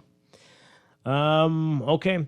I think a lot of people are also very angry with the fact that, as you said, a lot of people couldn't vote and they were punishing the F&M for that too. That wasn't right what you did to my son. That wasn't right what you did to my cousin who couldn't vote, and all those things that we didn't like that. I think all of this can be added into reasons for what happened yesterday. This person here, Dwight Bahamians clearly don't want better because we've always been afraid to try something new outside of how we feel. The low voter turnout shows how brainwashed we are, and that if our party makes us unhappy, that if we ain't voting for them, we ain't voting at all, or voting for another major party. A lot of good MPs suffered because of Minutes' horrible leadership. Were they good MPs or were they good people? So that's two different things. Some were both. Some were both. And so I'm glad. Oh, a lot of Michaels. You got to be very, very specific. Pintard. Okay. One Michael went and one Michael stayed. I'm glad for both. I'm glad with what happened for both. I like that for them. I like Michael Folks gone, and I love Michael Pintard staying. Why are you always picking on poor Michael Folks? I'm not picking on him. We'll you. never hear about him again. Don't worry. This is the last time. Nobody will ever mention him. It's probably not true. This country. True. People keep coming back. His son was there the other day. They keep coming back. You trying to get me to vote for your daddy? Your daddy wouldn't return Why my are you card. making this personal? It's not personal. This national. This national. Michael Folks is a nice guy. He's a nice guy. He's not a nice guy to me. Okay, but that's you got to keep that to yourself. That's your. Oh my. No, it's a national situation. Let's make sure we know that's Stephen. That's Stephen Hanna. That's Stephen Hanna. Stephen Hanna. He's here on Fridays. Someone say, "Oh, Chester." He's here on Fridays. He would know more about me if he would return my cards. I offered the man. I said, "Listen, I want to interview you to find out what you want to do for the community. What have you done?" The man, I would tell you what the man told me. No. But then you would throw rocks at him. Right? And then he come to me, I could cry on the pulpit and say, I apologize to the people of Golden Gates. But here's the thing. You think I was a petty person, cut that piece out, put it all over the internet? Of course not, because I ain't a petty person. I let the people make their own decision and say whether or not they want to keep him in power. They clearly didn't. His son was walking around saying, oh, please, my father's a good man. Well, I ain't see your daddy. I have your daddy number. Okay, your daddy ain't want to me. Let's move along from here. At the end of the day, wow, this is the good Michael is here. Thank God for the good Michael. Okay. Stephen, to that, I think what needs to happen, and this is something that happens in the UK, we can learn from. We don't have to have it exactly the way they do it. Is they have what they call surgeries, and their surgeries are really members of Parliament office hours, and so you can have a set day or days when you're in office and you announce to your constituents that you are in office. And they can come and see you, or you can have it by appointment. I think that's what's kind of missing.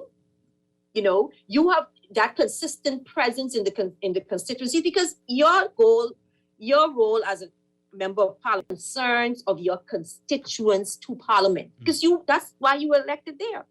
But we don't hear enough of that in Parliament. And now that you have the majority on the PLP majority, you watch. Some of these constituents are going to have issues and stuff, and you will never hear about them in Parliament. I thought the MP role was to bring death announcements to Parliament and from their constituents. And congratulations for the basketball team. Yeah, that too. That's how you know of your constituents to Parliament, and the only way you can know that is if you are there in the constituency, not on special occasions, but you have set office hours. where they can tell you and you bring those concerns to Parliament, whether your party is in power or not. Yep, absolutely. This text here, Dwight, I agree with you. The last 3 elections, inclusive of this one, have been all about the leaders. The leaders of the parties need to get a clue. They need to pick better leaders instead of defaulting to who's left. In every case, it's cost them the election.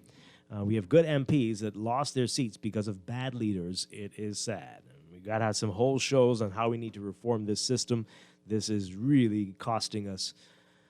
I think every few steps we take forward, we are taking so many more backwards because of this. They're really, really hurting us. Let's take this call really quickly. Good morning, caller. You're on the air. Yeah, good morning. Good morning, quickly. Actually, it's not just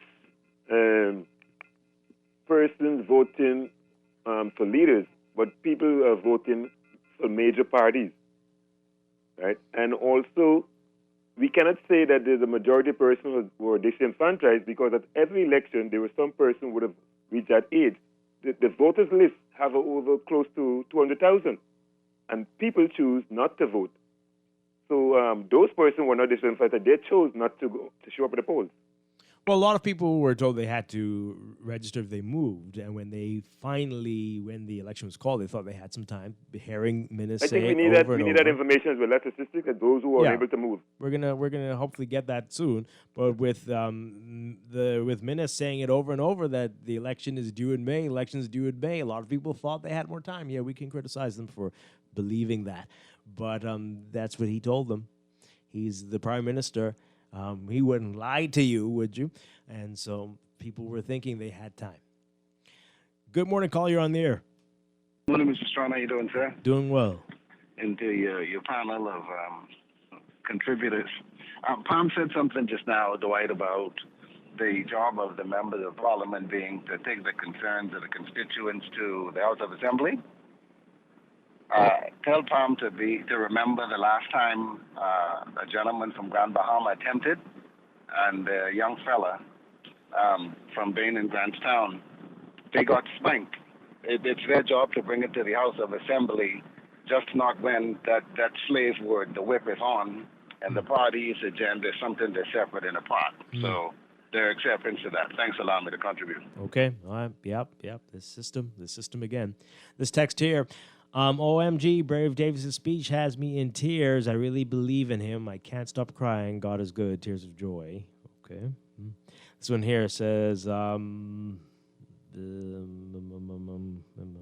congratulations to the new PLP government. I'm looking forward to paying 10% VAT by November 1st, 2021. Free PCR and antigen testing by October 1st.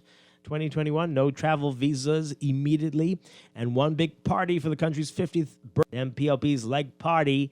Tell them new MPs to behave. Nah, no teefing.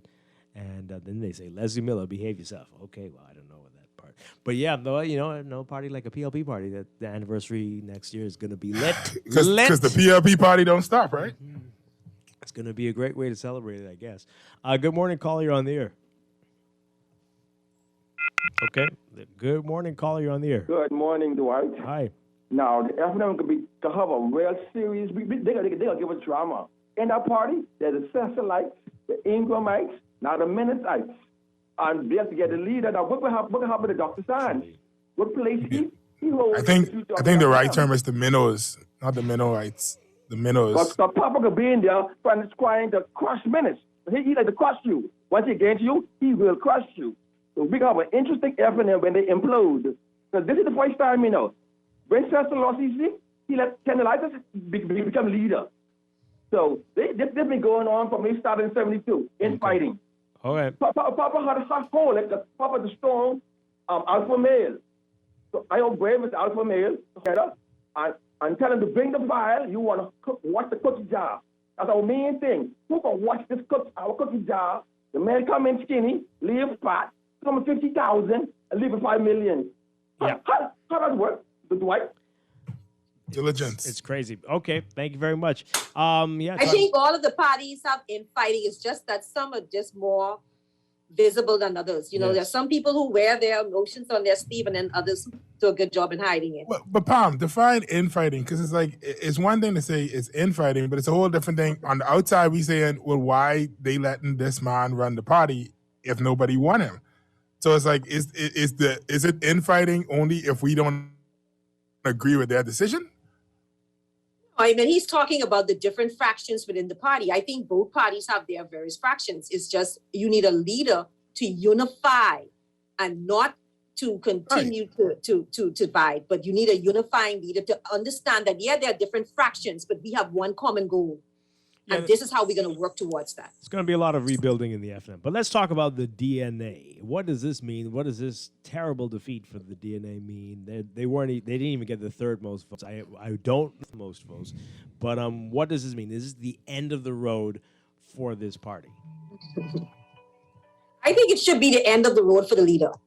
I think when you suffer defeat, I think it's time to step down and allow them to choose from within the party someone else to carry the party forward.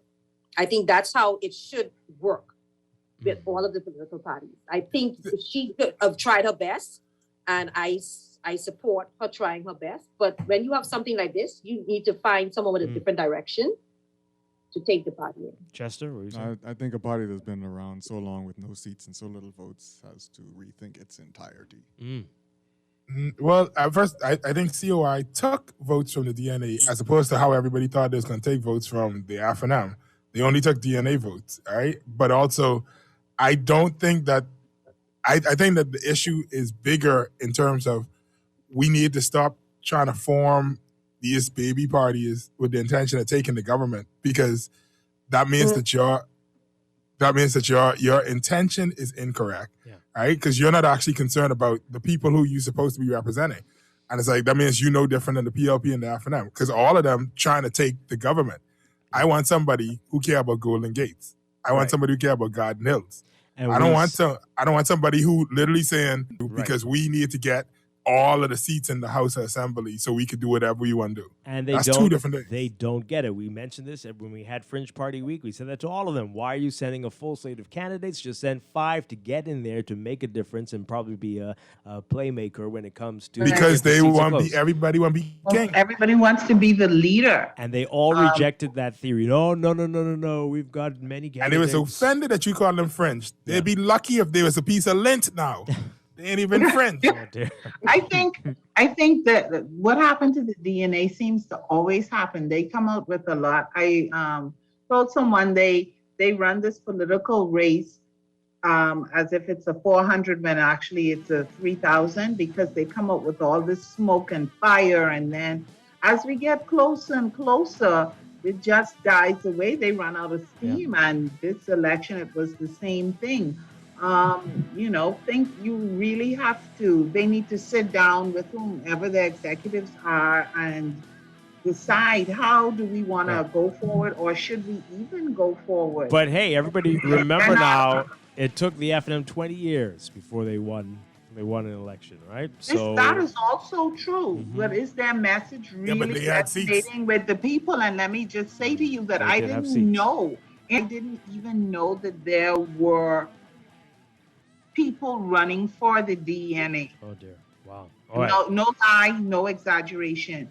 Did not know. Many more questions. We didn't even talk about the former FNM MPs who became independents and failed miserably, and what that says about another this. show, Dwight. That's a whole other show. We're going to talk about this next week, I guess. So a lot more to get through, and hopefully, with the numbers come out, we'll have a better picture of what actually happened.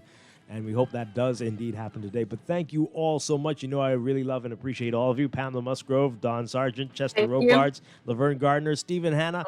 Thank you. Appreciate you. Thank you. And we're going to have some interesting times with this new crew. And looking forward to that as well. Everybody have a great day. Have a safe weekend. COVID is still out there. It is still real. Absolutely. Please be safe and careful. God is still underthrow. Yes. Still stay tuned for On the Clock with Aaron Green coming up next.